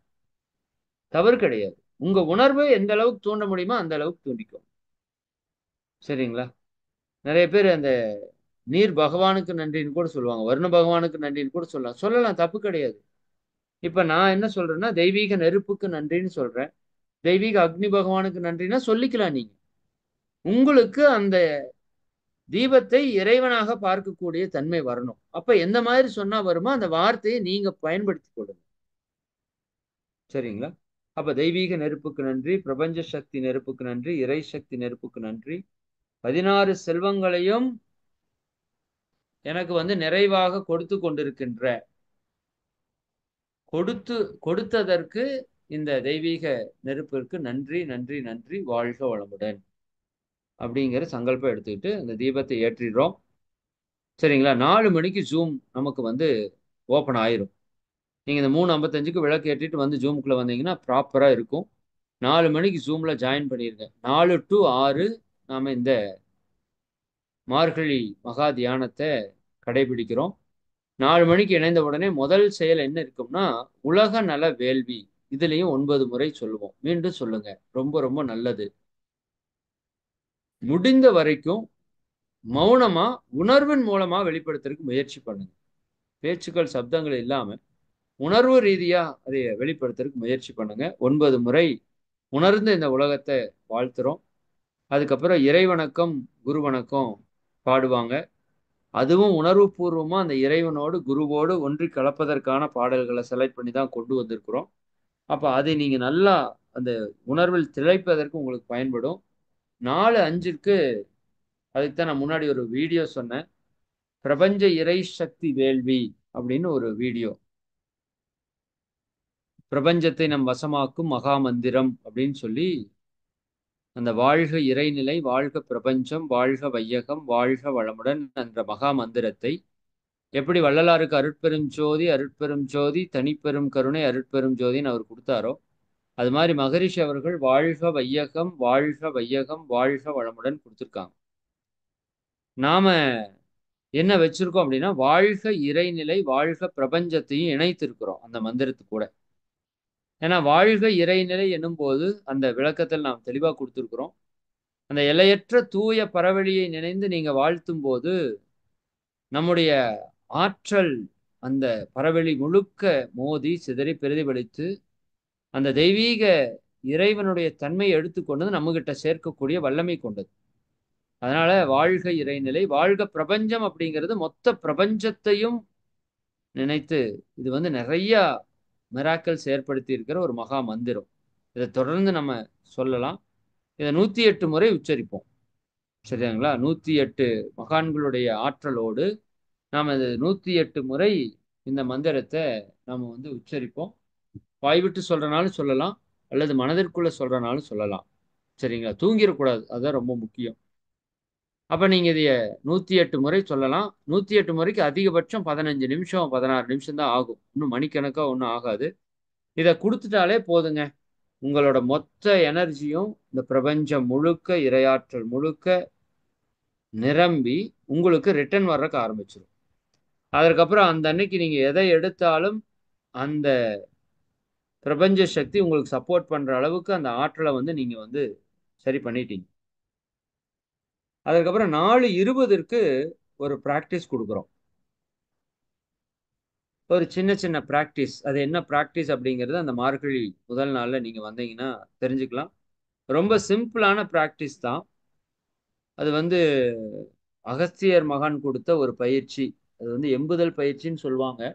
அதற்கூட நம்ம சில நுட்பங்களை பயன்படுத்தி நம்ம உடம்புல இருக்கிற 72,000 நாடி நரம்புகளையும் இயக்கி பிரபஞ்ச சக்தியை நம்ம உடல் ஈர்ப்பதற்கான ஒரு பயிற்சியா அந்த பயிற்சியை வடிவமைச்சிருக்கிறோம். சரிங்களா? அதுல ஒரு 3 பயிற்சி இருக்கும். சின்ன சின்ன பயிற்சி. அது ஒவ்வொன்றையும் 21 முறை நம்ம வந்து செய்யணும். எடுத்த உடனே 21 முறை செய்ய வேண்டாம். நான் அந்த வீடியோல உங்களுக்கு தெளிவா சொல்லிட்டு போறேன். ஃபர்ஸ்ட் 7 முறை செய்யுங்க. ரொம்ப முடியாதவங்க 3 முறை மட்டும் செய்யுங்க. முடிஞ்சவங்க 7 முறை செய்யுங்க. அதற்கப்புறம் அதை கொஞ்சம் கொஞ்சமா நீங்க இன்க்ரீஸ் பண்ணிட்டு வந்து அடுத்த நாள் 8, அடுத்த நாள் 9, அப்புறம் 10, அப்புறம் 11, 12 அப்படின்னு போய் 21 முறை நம்ம பொறுமையா நம்ம கொண்டு வரலாம். ஒன்றும் அவசரப்பட வேண்டாம். பட் அது 7 முறை செஞ்சாலே பவர்ஃபுல்லா வேலை செய்யும். ஜஸ்ட் 7 முறை செய்தாலே போதும். சரிங்களா? வாய்ப்பு இருக்கிறவங்க, உடல்ல நல்ல சக்தி ஓட்டம் இருக்கிறவங்க நீங்க அதிகப்படியா செய்யுங்க. பட் 7, 7, 7 செய்யறதே போதுமானது. வாய்ப்பு இருக்கிறவங்க 14, 14, 14 அல்லது 21, 21, 21 நாம செய்யலாம். சரிங்களா? நீங்க எந்த அளவுக்கு முடியுமோ அந்த அளவுக்கு செய்யுங்க. ஓகே. நான் இந்த வீடியோவை பொறுத்த வரைக்கும் 7 முறை செய்யுங்கிறதுங்கிறத மட்டும்தான் சொல்லுவேன். ஏன்னா போதும். எனக்கு தெரிஞ்சு நம்ம எல்லாருமே ரெகுலரா எக்சர்சைஸ் பண்ணிட்டு இருக்கிறவங்களா இருப்போம்னு நினைக்கிறேன். ஏன்னா இதுல எக்சர்சைஸ் பண்ணாதவங்களும் பயிற்சிக்குள்ள வர்றதுனால, அவங்களுக்குள்ள அந்த ஆற்றல் உள்ள போறதுக்காக நம்ம அதிகப்படுத்தி இருக்கிறோம். நீங்க 7 கட்டாயமா வச்சுக்கோங்க. அதுக்கு மேல உங்க விருப்பம். நாம வீடியோல 7 தான் குடுத்திருப்போம். மொத்தம் 7, 3, 21 முறை அந்த பிராக்டிஸ நீங்க பண்ணிட்டீங்கன்னா, உடம்புக்குள்ள அந்த ஆற்றல் நல்லா வர்றக்கு ஆரம்பிச்சுரும். உடம்புல இருக்கிற நாடிகள் எல்லாமே ஓப்பன் ஆகறக்கு ஆரம்பிச்சிரும். பிரபஞ்ச சக்திய பெறுகிற அளவுக்கு. அது 21 முறை பண்ணிட்டு ஒரு சின்ன ரிலாக்சேஷன் அப்படியே படுத்துட்டு, ஏன்னா இதுல ரத்த ஓட்டம், வெப்போட்டம், காற்றோட்டம் நல்லா ஓடும். ஓடுனதுக்கு அப்புறம் நீங்க அப்படியே ஃப்ளாட்டா படுத்தீங்க அப்படின்னா, உங்க உடலுக்குள்ள பிரபஞ்ச சக்தி இறங்குற மாரி ஒரு சங்கல்பம் சொல்லியிருப்போம். அதான் உங்கள முழுசா அந்த பிரபஞ்ச சக்தி நிரப்பிரும். இதுக்கு எல்லாமே மொத்தம் 5 நிமிஷம் தாங்க. சொல்றது தான் அதிகமா பேசிட்டு இருக்கேன் நானு. பிராக்டிஸ் பண்றப்போ ஒரு 5 நிமிஷம் தான் இதுக்கு மொத்தமே ஆகும். அந்த 5 நிமிஷத்துக்கு அப்புறம் நன்றி உணர்வு தவம் நடத்துவோம். மகரிஷி அவங்க நமக்கு கொடுத்த மிகப்பெரிய கொடை இறைநிலை தவம். அந்த இறைநிலை தவத்தையே நம்ம நன்றியுணர்வு தவமாக மாற்றி அமைத்திருக்கிறோம்.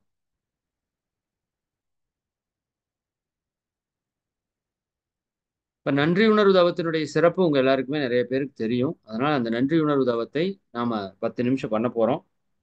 அது முடிச்சதுக்கு அப்புறம் தீப பயிற்சி அல்லது கண்ணாடி பயிற்சி 30 நாளும் நம்ம பண்ண போறோம்.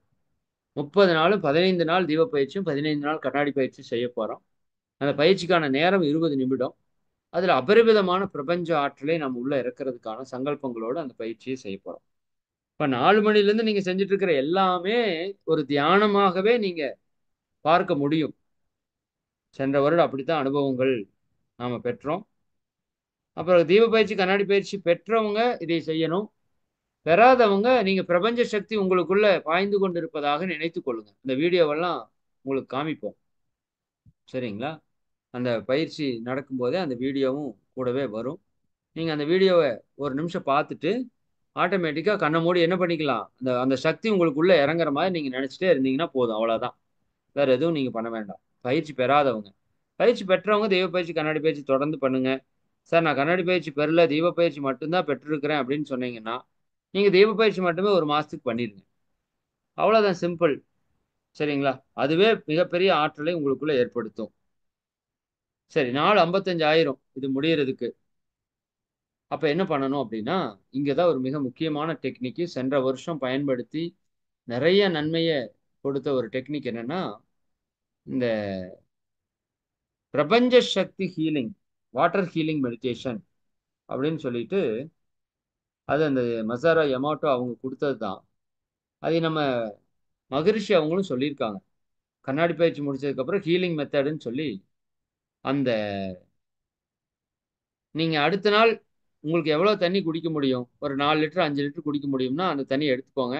அல்லது உங்க ஃபேமிலிக்கே ஒரு குடம் தண்ணி எடுத்து வைக்கிறதா இருந்தா, நைட்டே எடுத்து வச்சுருங்க. குறிப்பா செம்பு பாத்திரம் வாங்கிக்கோங்க. நான் சென்ற வருடம் கூட நீங்க வாங்குனா வாங்குங்க, இல்லாட்டி பரவாயில்லன்னு சொன்னேன். இந்த முறை நமக்கு நெறைய டைம் இருக்கு. நிச்சயமா எல்லாரும் செம்பு பானை வாங்கிக்கோங்க.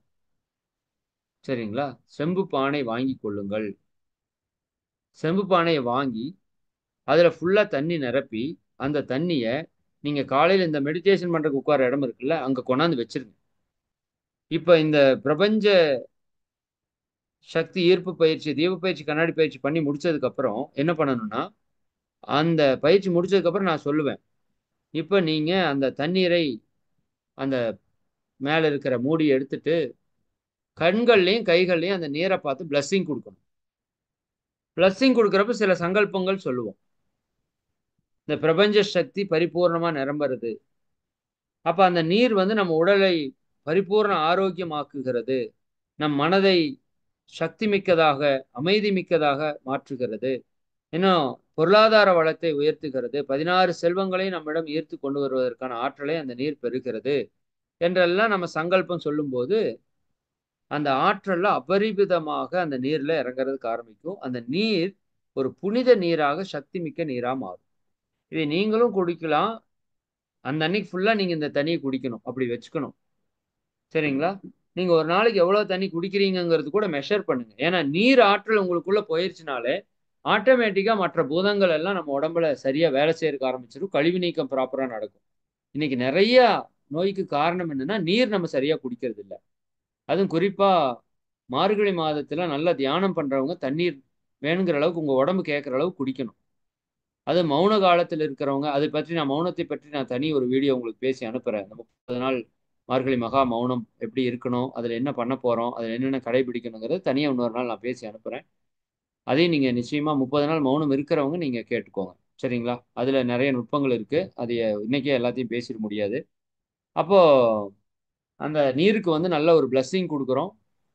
அந்த நீர் வந்து சக்தி மிக்க நீரா மாறுது. நீங்க எவ்வளவு தண்ணி வேணா எடுத்துக்கலாம்.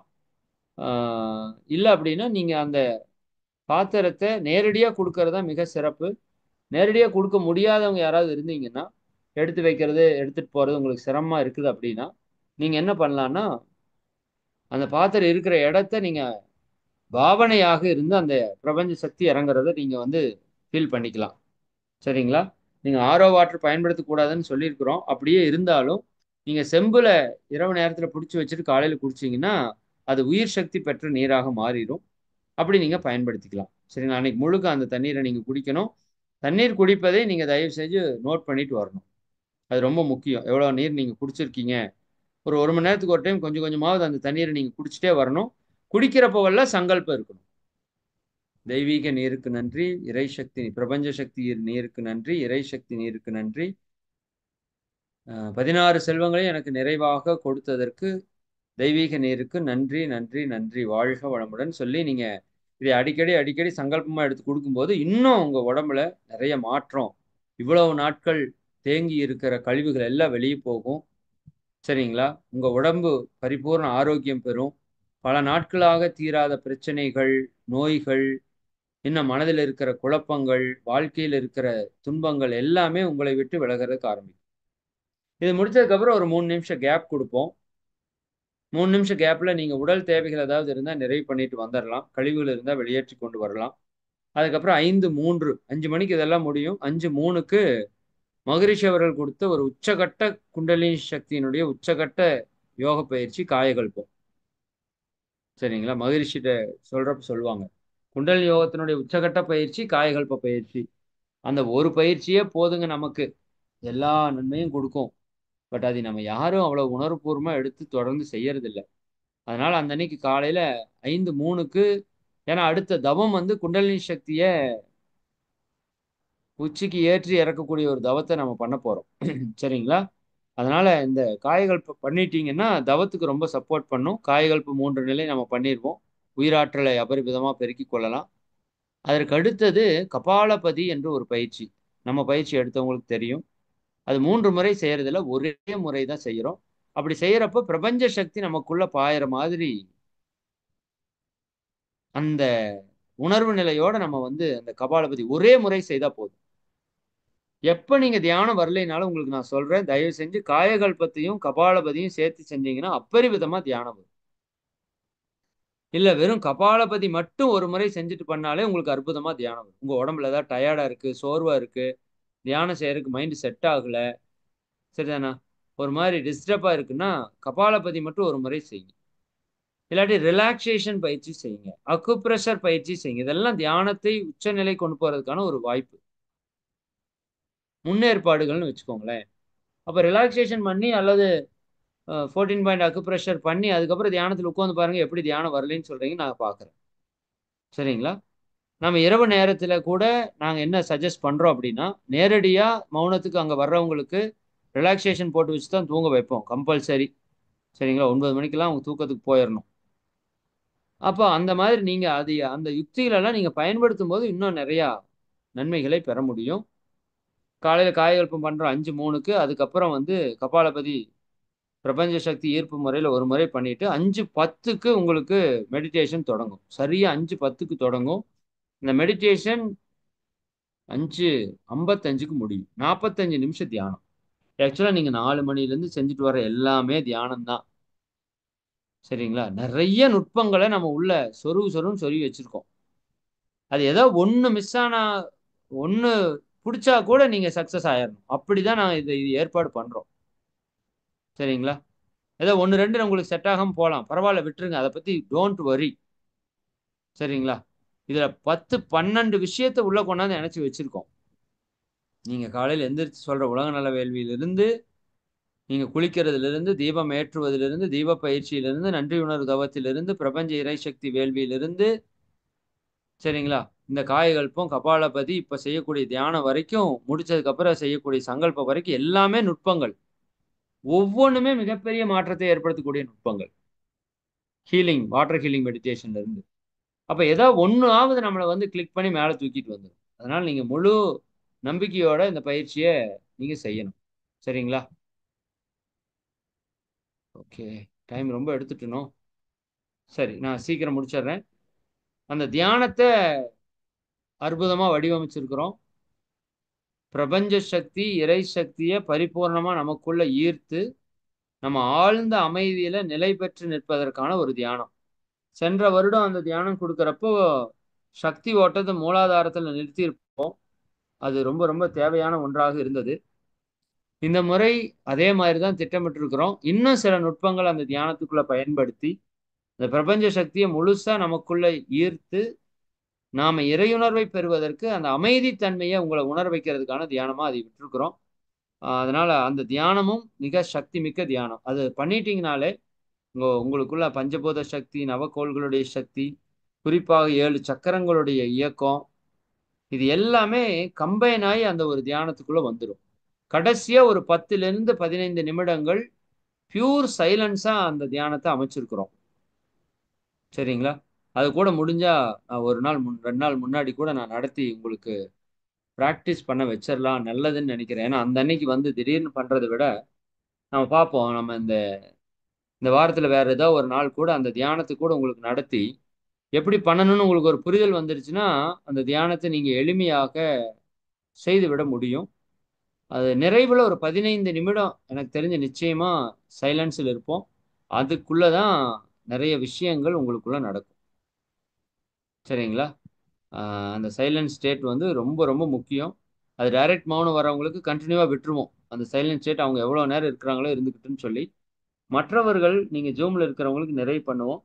அது நீங்க அந்த சைலன்ஸ்ல தான் உங்களோட அந்த இறை உணர்வுக்கான நுட்பம் இருக்குது. அதை நீங்க பிடிக்கலாம். சரிங்களா? அதுல நிறைய நுட்பத்தை சேர்த்து அந்த தியானத்துக்கு கொடுக்குறோம். 5:55க்கு தியானம் முடியும். 5:10க்கு தொடங்கி 5:55க்கு தியானம் முடியும். 5:55க்கு தியானம் முடிச்ச உடனே சர்வவசிய தனார்சன சங்கல்பம் 9 முறை நாம செய்யறோம். இது எல்லாவற்றிலுமே சித்தர்கள் மகான்களை இணைத்து இணைத்து ஒவ்வொரு பயிற்சியிலையும் நம்ம செய்வோம். பிரபஞ்ச சக்தி சித்தர்கள் மகான்களை இணைத்து இணைத்து செய்யும் போது இன்னும் ஆற்றல் அதிகமாக பெருகும். 6 மணிக்கு சுய சங்கல்பம், சுய சங்கல்ப தியானம்னு ஒரு தியானம் இருக்கும். அது என்னன்னா உங்க லைஃப்ல நீங்க என்னவெல்லாம் அச்சீவ் பண்ணணும்னு நினைக்கிறீங்களோ இதுதான் முக்கியமான பகுதி. மார்கழி மகா உற்சவத்துல மிக முக்கியமான பகுதினா இந்த சுய சங்கல்ப தியானம். இதுல நீங்க உங்க லைஃபுக்கு என்னென்னவெல்லாம் தேவை இருக்குதுங்கிறத பொறுமையா உட்கார்ந்து சிந்திச்சு ஒரு பட்டியல் போட்டு வைத்துக் கொள்ளுங்க. உடல் ஆரோக்கியம் வேணுமா, மன அமைதி வேணுமா, உறவுகளிலே இணக்கம் வேணுமா, பொருளாதாரத்திலே உயர்வு வேணுமா, சரிங்களா, அல்லது ஒரு வேலை சிறப்பாக கிடைக்கணுமா, அல்லது திருமணம் சிறப்பாக நிகழணுமா, அல்லது குழந்தைகள் நல்ல வழியில நிற்கணுமா, ஆன்மீகத்திலே ஞானத்தை தொடணுமா, எல்லாத்தையுமே ஒரு லிஸ்ட் அவுட் பண்ணிருங்க. லிஸ்ட் அவுட் பண்ணிருங்க. பாசிட்டிவா இருக்கணும் அந்த லிஸ்ட். நெகட்டிவ் பாசிட்டிவ்னா என்னன்னு தெரியும். உங்களுக்கு என்ன தேவையோ அதை நினைச்சீங்கன்னா பாசிட்டிவ். உங்களுக்கு என்ன தேவையில்லையோ அதை நினைச்சா நெகட்டிவ். எனக்கு உடம்புல நோயே இருக்கக்கூடாதுன்னு நாங்கள் கேட்கக்கூடாது. உடல் ஆரோக்கியமா இருக்கணும்னு கேட்கணும். எனக்கு கடனெல்லாம் தீரணும்னு கேட்கக்கூடாது. எனக்கு பொருளாதாரம் வளத்தோட நிறைவோட நிறைய இருக்கணும்னு கேட்கணும். நிறை செல்வத்தோடு இருக்கணும்னு கேட்கணும். அப்போ உங்களுக்கு என்ன தேவையோ அதை மட்டும் லிஸ்ட் அவுட் பண்ணிக்கோங்க. கொஞ்சம் சிந்திச்சு லிஸ்ட் அவுட் பண்ணுங்க. எது கேட்டாலும் கிடைக்கும். ஆனா அதற்கு தகுந்த மாதிரி விளைவும் நமக்கு வரும். என்ன கேட்டாலும் பிரபஞ்சம் நடத்தி கொடுத்துரும். சரிங்களா? அதற்கேற்ற மாதிரி விளைவும் நமக்கு வந்துடும். அதனால நமக்கு என்ன வேணுங்கிறத பொறுமையா சிந்திச்சு உண்மையாவே அது தேவைதானா, அது வந்தா உங்களுக்கு நன்மை தான் நடக்குமா, சரிங்களா, தற்காலத்துல பிற்காலத்துல உடலிற்கோ மனதிற்கோ தனக்கோ பிறருக்கோ நன்மை தான் நடக்குமாங்கிற சிந்திச்சு அந்த தேவையை எழுதிக்கோங்க. நல்ல தேவைகள் எல்லாத்தையும் எழுதிடு.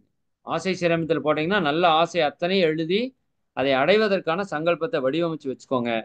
3 நிமிஷம் உங்களுக்கு டைம் கொடுப்போம்.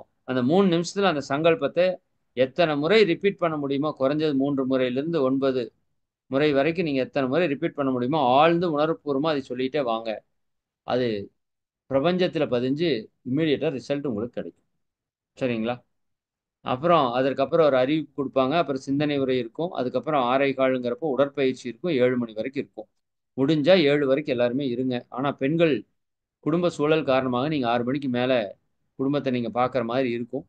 அதனால அந்த நேரத்த வந்து நீங்க குடும்பத்துக்கு பயன்படுத்திட்டீங்கன்னா, அதுக்கப்புறம் உடற்பயிற்சி பண்ணிருங்க. உடற்பயிற்சி வெரி வெரி மஸ்ட்டு. இது சக்சஸ் இருக்கிற விஷயமே எங்கேன்னு பார்த்தீங்கன்னா, இந்த 6 பயிற்சி நம்ம சொல்றோம். உடற்பயிற்சி, காயகல்பம், தியானம், ஜீவகாந்த பெருக்க பயிற்சி, தற்சோதனை மற்றும் மௌனம். இந்த 6ஐயும் யாரு சரியா செய்றாங்களோ, அவங்க நிச்சயமா இறை உணர்வை நோக்கி மிக அதிகப்படியான தூரத்திற்கு அழைத்து செல்லப்படுவாங்க. அதனால நோ காம்ப்ரமைஸ். இந்த 30 நாள்ல உடற்பயிற்சி டெய்லி 1 மணி நேரம் ஒதுக்கி கட்டாயமா செஞ்சிரணும்.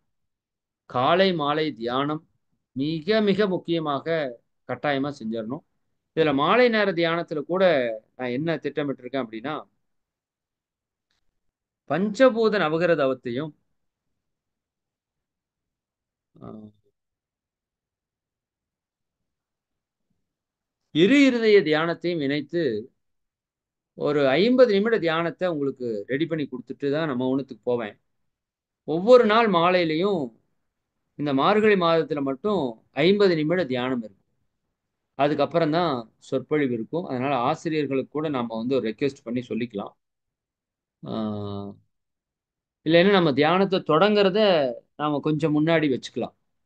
நம்ம 6 மணிக்கு தொடங்குற தியானத்த 5:45க்கு நம்ம தியானம் தொடங்குற மாரி திட்டமிட்டுக்கலாம். அந்த மார்கழியில மட்டும். அப்ப எப்பொழுதும் போல நம்ம முடிக்கிறதும் 7:30க்கு முடிச்சா தான் உங்களுக்கு வர்றதுக்கு சரியா இருக்கும். அதனால 5:45க்கு அல்லது 5:40க்கு நம்ம தியானம் தொடங்குற மாரி திட்டமிட்டுக்கலாம். அம்மா இதைய குறிப்பா எடுத்துக்கொள்ளுங்கம்மா. இது எனக்கு ஞாபகப்படுத்துங்க. போஸ்டரும் ஈவினிங் வந்து மார்கழி 1லிருந்து 30 வரைக்கும் மாலை நேரத்தில சக்திமிக்க பஞ்சபூத நவகிரக தவத்தையும், இரு இருதய தியானத்தையும் மிக்ஸ் பண்ணி குடுத்துட்டீங்கன்னா, அதுக்கு நிகரான தவமே ஒண்ணு கிடையாது. பஞ்சபூத நவகிரக தவம் பண்ணிட்டு, அதுக்கப்புறம் இரு இருதய தியானம் பண்ணிட்டீங்கன்னா, அது வேற லெவல்ல வந்து அந்த தியானம் வேலை செய்யும். அந்த அந்த 2யும் மெர்ஜ் பண்ணி நம்ம 1 மாசத்துக்கு செஞ்சுருவோம். மௌனத்துக்கு வரவங்களுக்கு அதுதான். இங்க ஆன்லைன்ல வர்றவங்களுக்கும் அதே தான். அப்ப ஈவினிங் அந்த தியானத்தையும் காலை, மாலை தியானம் மஸ்ட்டு. நடுவுல எத்தன தியானம் பண்ண முடியுமோ பண்ணிக்கோங்க. ஆ ஜீவகாந்த பெருக்க பயிற்சி நம்ம செஞ்சுர்றோம் காலையிலேயே. காயகல்பம் 10 முறை கட்டாயமா செய்யணும். வாய்ப்பு இருந்தா 12 முறையும் செஞ்சுருங்க. சரிங்களா? 12 முறை செய்யணுங்கிறத வச்சுக்கோங்க மனசுல. தூங்குறப்ப தவிர, உணவின் போது 3 முறை, காலையில 3 முறை, மாலையில 3 முறை, தண்ணி குடிக்கிறப்ப 2 முறை, குளிக்கிறப்ப 1 முறை. சரிங்களா? இந்த 12 முறைய நிச்சயமா அந்த 1 மாத காலத்திற்கு நம்ம எக்காரணம் கொண்டும் ஸ்கிப் பண்ணாம அதை நம்ம பண்ற மாரி பார்த்துக்கலாம். அதேபோல 6 பிராக்டிஸ் சொன்னேன். மௌனம். முடிஞ்ச வரைக்கும் மௌனம் இருங்க. சரிங்களா? நீங்க நேரடியா வந்து இருந்தாலும் சரி, இந்த மௌனத்த பத்தி நான் பின்னாடி ஒரு நாள் பேசுறேன். அல்லது நீங்க வீட்லயே இருந்தாலும் சரி, சரிங்களா? நீங்க எப்பொழுதுமே அந்த 6யும் செய்ற மாரி பார்த்துக்கோங்க. முடிந்த வரைக்கும் புலன் கட்டுப்பாடு. இந்த 1 மாசத்துக்கு தேவையில்லாம என்னோட வாயிலிருந்து ஒரு வார்த்தை வெளிவரக்கூடாது. தேவையில்லாம என்னுடைய கண் எதையும் பார்க்கக்கூடாது. தேவையில்லாம என்னோட காதுல ஒரு வார்த்தைய கேட்கக்கூடாது. தேவையில்லாம நுகரக்கூடாது. தேவையில்லாம உடல் உணர்வு இருக்கக்கூடாது. அப்ப தேவைக்கு மட்டுமே புலன்களை பயன்படுத்தணும். அப்பதான் அந்த சக்திய அடுத்த நிலைக்கு எடுத்துட்டு போ முடியும். இதுல ஒரு நுட்பத்த நான் சொல்றேன் உங்களுக்கு. மௌனத்துல இத பத்தி அதிகமா பேசுறேன். எப்பவுமே நான் முன்னாடியே சொன்னேன். இறை உணர்வு, நன்றி உணர்வு, ஆனந்த உணர்வு, இன்னொன்னு விழிப்புணர்வு. அதில் நீங்க இருங்க. என்ன விழிப்புணர்வுனா, பார்ப்பதெல்லாம் இரையாக பார்ப்பது. இன்னொன்னு மகரிஷி சொல்லுவாங்க. "பார்ப்பவன் யாரென பார்ப்பவன் பார்ப்பனன்" அப்படின்னு ஒரு நுட்பம் சொல்லுவாங்க. மௌனத்துல நான் இத பத்தி நெறைய விளக்குறேன். ஒரு உரையில நான் உங்களுக்கு சொல்றேன். அது முடிஞ்சா சனிக்கிழமை கூட ஏற்பாடு பண்ணுவோம். பார்ப்போம். "பார்ப்பவன் யாரென பார்ப்பவன் பார்ப்பனன்" அப்படின்னு சொல்லுவாங்க. அதாவது நம்ம கண்ணு பாக்குதுன்னு நெனைக்கிறோம். ஆக்சுவலா கண்ணு பாக்குறது இல்ல. கண்ணின் மூலமாக ஒருத்தன் பார்த்துக் கொண்டிருக்கிறான். ஏன்னா கண்ணு செத்ததுக்கு அப்புறம் இருக்குது. கண்ணு பாக்குறது இல்ல. கோமா ஸ்டேஜ்ல கண்ணு இருக்குது. கண்ணு பாக்குறது இல்ல. புரியுதா இல்லைங்களா? அப்ப அந்த கண்ணின் மூலமாக ஒருவன் பார்த்துக் கொண்டிருக்கிறான். அவன்தான் இறைவன். அவன்தான் நீங்க. அதுதான் இறைநிலை. அப்ப எது பார்க்குது என்று பார்ப்பது இந்த புலனடக்கத்துல மிக முக்கியமான ஒரு நுட்பம். இதுவும் சூஃபி நுட்பம் தான். அதை நம்ம நல்லா பயன்படுத்தலாம். நம்ம கண்கள் மூலமாக பார்க்கும்போது எது பார்க்கிறது அப்படிங்கிற ஒரு கேள்வி நீங்க எழுப்பிக் கொண்டு பார்க்கலாம். சரி, இது மௌனத்தில் நிறைய பேசுவோம். டிவி, செல்போன் முடிஞ்ச வரைக்கும் குறைச்சுக்கோங்க. எப்பவுமே ஹாப்பியா இருங்க. என்ன நடந்தாலும் ஹாப்பி. நல்லது நடந்தாலும் ஹாப்பி, நல்லது இல்லாதது நடந்தாலும் ரொம்ப ஹாப்பி. நம்ம அடிக்கடி சொல்லுவோம் இல்லையா? நம்ம நினைக்கிறது நடந்தா சந்தோஷமா இருங்க. நம்ம நினைக்காத நடந்தா ரொம்ப ரொம்ப ரொம்ப ரொம்ப சந்தோஷமா இருங்கன்னு சொல்லுவோம். ஏன்னா இறைவன் நினைக்கிறது உங்க வாழ்க்கையில் நடந்துட்டு இருக்கு. அது இப்போ உங்களுக்கு துன்பமா துக்கமா தெரியலாம். பட் அது உண்மையாலுமே நன்மைக்கு என்று நீங்க புரிந்து கொள்ளுங்க. சரிங்களா? ஆஹ் சரி, சரி. ஈவினிங் கண்டிப்பா குளிச்சிடுங்க. ஏன்னா இவ்வளவு பிராக்டிஸ் பண்ணிட்டு இருக்கிறோம். ஈவினிங் குளியல் வந்து மஸ்ட். அந்த 30 நாளும் முடிஞ்ச வரைக்கும் நேரத்துல ஒரு 5 மணிக்கு அப்படிங்கிறப்ப கூட நம்ம குளியல் போட்டுட்டு தியானத்துக்கு வர மாதிரி பிளான் பண்ணிக்கோங்க. இல்ல வேலைக்கு போறவங்களா இருந்தா ஈவினிங் கொஞ்சம் தள்ளி கூட குளியல் வந்து கட்டாயப்படுத்திக்கோங்க. ஏன்னா அந்த மார்கழி மாதத்துல உடலினுடைய உஷ்ணநிலை அதிகரிக்கும். சரிங்களா? இன்னும் தியானம் பயிற்சி எல்லாம் பண்றப்போ உஷ்ணநிலை அதிகரிக்கும். அப்ப முடிஞ்ச வரைக்கும் அந்த குளிருக்கு முன்னாடி குளிச்சுட்டால் ஓகே. இல்லாட்டி அந்த 5 மணி 6 மணிங்கிறப்போ குளிச்சுக்கோங்க. ஆம், இரவு தூங்கும்போது கண்டிப்பா மிளகு, ஒரு 2 மிளகு நீங்க வாயில போட்டு மென்று சாப்பிட்டுட்டு படுக்கணும். இது பழக்கத்தில் இருந்தா ஓகே. பழக்கத்தில் இல்லைன்னா நிச்சயமா அதைய பழகி கொள்ளுங்க. சரிங்களா? 2 அல்லது 3 மிளகு இரவு தூங்கும்போது பண்ணணும். அதே போல ரொம்ப முக்கியம், இயற்கை வாழ்வியல முடிஞ்ச வரைக்கும் கடைபிடிக்கணும். இப்ப சாமிக்கு மாலை போட்டா நான் சிம்பிளா சொல்றேங்க. ரொம்ப போட்டு பேசுறதுக்கு விட, உங்க எல்லாருக்கும் தெரியும். சாமிக்கு மாலை போட்டா எப்படி இருக்கணுங்க? அதிகாலையில் எந்திரிக்கணும், பச்சை தண்ணியில குளிக்கணும், இறை வழிபாட்டில் ஈடுபடணும். அவங்க கோயிலுக்கு போய் இறை வழிபாட்டில் ஈடுபடுறாங்க. நம்ம தியானத்தின் மூலமாக, பயிற்சியின் மூலமாக இறை வழிபாட்டில் ஈடுபடும். கோயிலுக்கு போய் உடலுக்கு ஒரு பயிற்சி கொடுக்கறதுக்காக போறாங்க. நம்ம வீட்டிலேயே உடலே இன்னும் கோயிலாக, உடலை ஆலயமாக கொண்டு நம்ம உடலுக்கு பயிற்சி கொடுக்குறோம். இதுதான் இறை வழிபாடு. சரிங்களா? அதே போல யாரை பார்த்தாலும் தெய்வமாக பார்ப்பது. ஐயப்ப சாமிக்கு மாலை போட்டா சாமி சாமின்னு கூப்பிடுவோம் இல்லையா?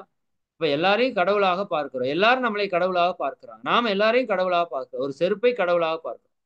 கெட்ட எண்ணம் அங்கு இல்ல. முறையற்ற பாலுணர்வு இல்ல. கோபம் இல்ல. பொறாமை இல்ல. கவலை இல்ல. வெறுப்பு இல்ல. எதற்கும் தீய குணங்களை நம்ம பயன்படுத்துறது இல்ல. ஒரு மாதத்திற்கு. நான் அடிக்கடி சொல்லுவேன். நீங்க மாலை போடனா கூட மாலை போட்டுங்கன்னு சொல்லுவேன். ஒண்ணும் தப்பு கிடையாது. எந்த சாமிக்கு வேணா போட்டுக்கோங்க. இயேசுக்கு போட்டுக்கோங்க. நபிகளுக்கு போட்டுக்கோங்க. சாரி, அல்லாஹ்க்கு போட்டுக்கோங்க. மாலைங்கிறது என்ன? நம்ம நினைவுபடுத்தக்கூடிய ஒரு விஷயத்த நீங்க வச்சுக்கோங்க. அவ்வளவுதான். சரிங்களா? அதுக்கு நம்ம காப்பு கயிறு கட்டுவோம். வர ஞாயிற்றுக்கிழமை எல்லாம் நோட் பண்ணி வச்சுக்கோங்க. வர ஞாயிற்றுக்கிழமை 15ஆம் தேதி பௌர்ணமி தினம். அந்த அன்னைக்கு நம்ம வந்து ஈவினிங் 6:30 மணிக்கு நமக்கு சிறப்பு சொற்பொழிவு இருக்காது. அம்மா இதையும் நோட் பண்ணிக்கோங்க. 6:30 மணிக்கு நம்ம வந்து ஞாயிற்றுக்கிழமை காப்பு கயிறு கட்டுதல். சித்தர்களுடைய காப்பு கொடுத்து அன்னைக்கு தியானத்துல எல்லாருக்கும் காப்பு கயிறு கட்டுவோம். சரிங்களா? அதுக்கு வர்றப்ப மட்டும் நீங்க மஞ்சள் கயிறு ஒன்று எடுத்துட்டு வந்துருங்க. சரிங்களா? கடையில வாங்கிக்கோங்க. வெள்ளை நிற நூல் வாங்கி மஞ்சள்ல நனைச்சு கட்டினாலும் நல்லதுதான். அல்லது மஞ்சள் கயிறு கடையில் விற்கிது, அதை வாங்கி மஞ்சள்ல மட்டும் கொஞ்சம் நனைச்சுக்கோங்க. அதெல்லாம் கொஞ்சம் சாயம் போட்டு கொடுக்குறாங்க. பியூரானது கிடைக்கிறது இல்லை. ஏதோ ஒரு கயிறு வாங்கி மஞ்சள்ல போட்டு கொஞ்சம் நனைச்சுக்கோங்க. சரிங்களா? அந்த காப்பு கயிறை ஞாயிற்றுக்கிழமை மாலை 6 மணிக்கு தவம் இந்த இந்த வாரம் இருக்கும். எப்பவுமே இருக்காது. இந்த வாரம் இருக்கும். ஏன்னா திங்கட்கிழமை மார்கழி தொடங்குறதுனால ஞாயிற்றுக்கிழமை மாலை 6:30க்கு காப்பு கயிறு கட்டக்கூடிய நிகழ்வு. அதுக்கு முன்னாடி 6 மணிக்கு தியானமும் இருக்கும். சரிங்களா? அந்த தியானத்தை தொடர்ந்து காப்பு கயிறு கட்டுவோம். அதிலிருந்து அந்த மார்கழி விரதம் தொடங்குற மாதிரி நீங்க வந்து திட்டமிட்டு கொள்ளுங்க. ஆஹ் முடிஞ்ச வரைக்கும் இயற்கை வாழ்வியல், முடிஞ்ச வரைக்கும் மாலை போட்டா எப்படி இருப்போம்? ஒரு கடைகள்ல போய் சாப்பிடாம இருக்கிறது. சரிதாங்களா? ஆஹ் வெளியில போய் அதிகமா தங்காம இருக்கிறது. சரிங்களா? முடிந்த வரைக்கும் ஆஹ் ஆஹ் நான்வெஜ் நான்வெஜ் முடிஞ்ச வரைக்கும் இல்லை, அது கட்டாயமா நான்வெஜ் தவிர்த்துருங்க. தயவு செய்து இது இது ரிசல்ட் கிடைக்கணும்னா அதுதான் வழி. ஏன்னா ஒருவேளை நான்வெஜ் உள்ள போனாலே நீங்க கிட்டத்தட்ட ஒரு 48 நாள் நம்ம உடம்புல இருந்து அந்த கழிவு வெளியே போகாது. சரிங்களா? அதனால முடிஞ்ச வரைக்கும் நான்வெஜ் தவிர்த்துக்கோங்க இந்த 1 மாத காலம் கட்டாயமா. ஒருவேளை உணவு இயற்கை உணவா, சமைக்காத உணவாக எடுத்துக்கொள்ளுங்க. காயகல்பம் பண்ணிட்டு மஸ்ட்டா சாப்பிடணும். நன்றி உணர்வோட சாப்பிடணும். இரவு எளிய உணவா இருக்கணும். வாய மூடி சாப்பிடுறது, கண்ண மூடி சாப்பிடுறது, ஒவ்வொரு செயல்லயும் உணர்வுபூர்வமாக உணர்ந்து, உணர்ந்து, உணர்ந்து, உணர்ந்து ஆனந்தமாக செய்யறது அப்படிங்கிறது எல்லாம் நீங்க வந்து மனதில் வைத்துக் கொள்ளுங்க. குறிப்பாக இது எல்லாம் நோட்ஸ் எடுத்து வச்சுக்கோங்க. நான் இப்ப சொன்னது எல்லாத்தையும் நோட்ஸ் எடுத்து வச்சுக்கணும். தொடர்ந்து எப்பொழுதுமே நம்ம மனதுல எல்லாரையும் வாழ்த்திக் கொண்டே இருப்பது, இந்த வையகத்தை வாழ்த்துவது, அருள் காப்பு சொல்லிக் கொண்டே இருப்பது, தன் வாழ்த்து சொல்லிக் கொண்டே இருப்பது, 16 பேர் கவி சொல்லிக் கொண்டே இருப்பது, இந்த உலகத்தை நினைத்து உலகநல வாழ்த்து சொல்லிக் கொண்டே இருப்பது, இது எல்லாம் வந்து நீங்க வாய்ப்பு இருக்கிறப்போவெல்லாம் இந்த மாதிரி இருக்கிறதுக்கு முயற்சி பண்ணுங்க. விழிப்புணர்வோட, அவேர்னஸோட இருக்கிறதுக்கு முயற்சி பண்ணுங்க. சரிங்களா? சரி, ஓகே. ரொம்ப அதிக காலம் எடுத்துக்கிட்டேன். இதுல ஒண்ணே ஒண்ணு சொல்லி நான் நிறைவு செய்றேன். இந்த மார்கழியில வந்து ஈகை செய்வது அப்படிங்கிறது ரொம்ப ரொம்ப முக்கியம். அதுல நீங்க முடிஞ்ச வரைக்கும் எல்லாருக்கும் நல்லது செய்யறதுக்கு முயற்சி பண்ணுங்க. உடலாலயோ, மனதாலயோ, அறிவாலயோ அல்லது பொருளாலயோ. இதுல குறிப்பா அந்த கோலம் போடுறது அப்படிங்கிற ஒரு பிராக்டிஸ வந்து நம்ம முன்னோர்கள் நமக்கு குடுத்துருக்காங்க. அத நிச்சயமா பயன்படுத்துங்க. ஆண்கள், பெண்கள் எல்லாருமே நான் சொல்றேன். காலையில 3:30 மணிக்கு எந்திரிச்சு போய் வாச கூட்டி, தண்ணி தெளிச்சு கோலம் போட முடிஞ்சா அது ரொம்ப பெஸ்ட்டு. இல்ல அப்படின்னா 6 மணிக்கு அந்த நிகழ்வு முடிஞ்சதுக்கு அப்புறம் கூட வாசலை கூட்டி, தண்ணீர் தெளித்து ஒரு கோலம். கோலத்துல நீங்க கோலமெல்லாம் போடணும்னு நான் கேட்கல. ஆ போட்டா ரொம்ப ரொம்ப சிறப்பு. அதுக்கு ஒரு 5 நிமிஷம், 10 நிமிஷம் ஒதுக்கி பண்ணீங்கன்னா வெரி வெரி பெஸ்ட்டு. ஏன்னா, இந்த கோலம் போடுற பொசிஷன் ஆ கால் 2 நேரா இருக்கும். முதுகுத்தண்டினுடைய அடிப்பகுதி மேல இருக்கும். நல்லா குமிஞ்சு கீழ நீங்க கோலம் போட்டீங்க அப்படின்னாவே, குண்டலினி சக்தி நம்ம உச்சிக்கு பாயறதுக்கான ஒரு நுட்பம் அந்த கோலம் போடுற நுட்பம். சரியா போடும்போது. சரிங்களா? அதுல அந்த பச்சை தண்ணீர வாசல கூட்டி தண்ணி தெளிச்சீங்கன்னா, பிரபஞ்ச சக்தி இறங்கறக்கு ஆரம்பிச்சுரும். அதில் நின்னு நீங்க கோலம் போடுவது மிகச் சிறந்த ஒரு இறை உணர்வுக்கான ஒரு செயல். அதுல நீங்க அரிசி மாவு கோலம் ரொம்ப முக்கியம். அதைத்தான் பயன்படுத்தணும். அரிசி மாவு கோலம் போடணும்.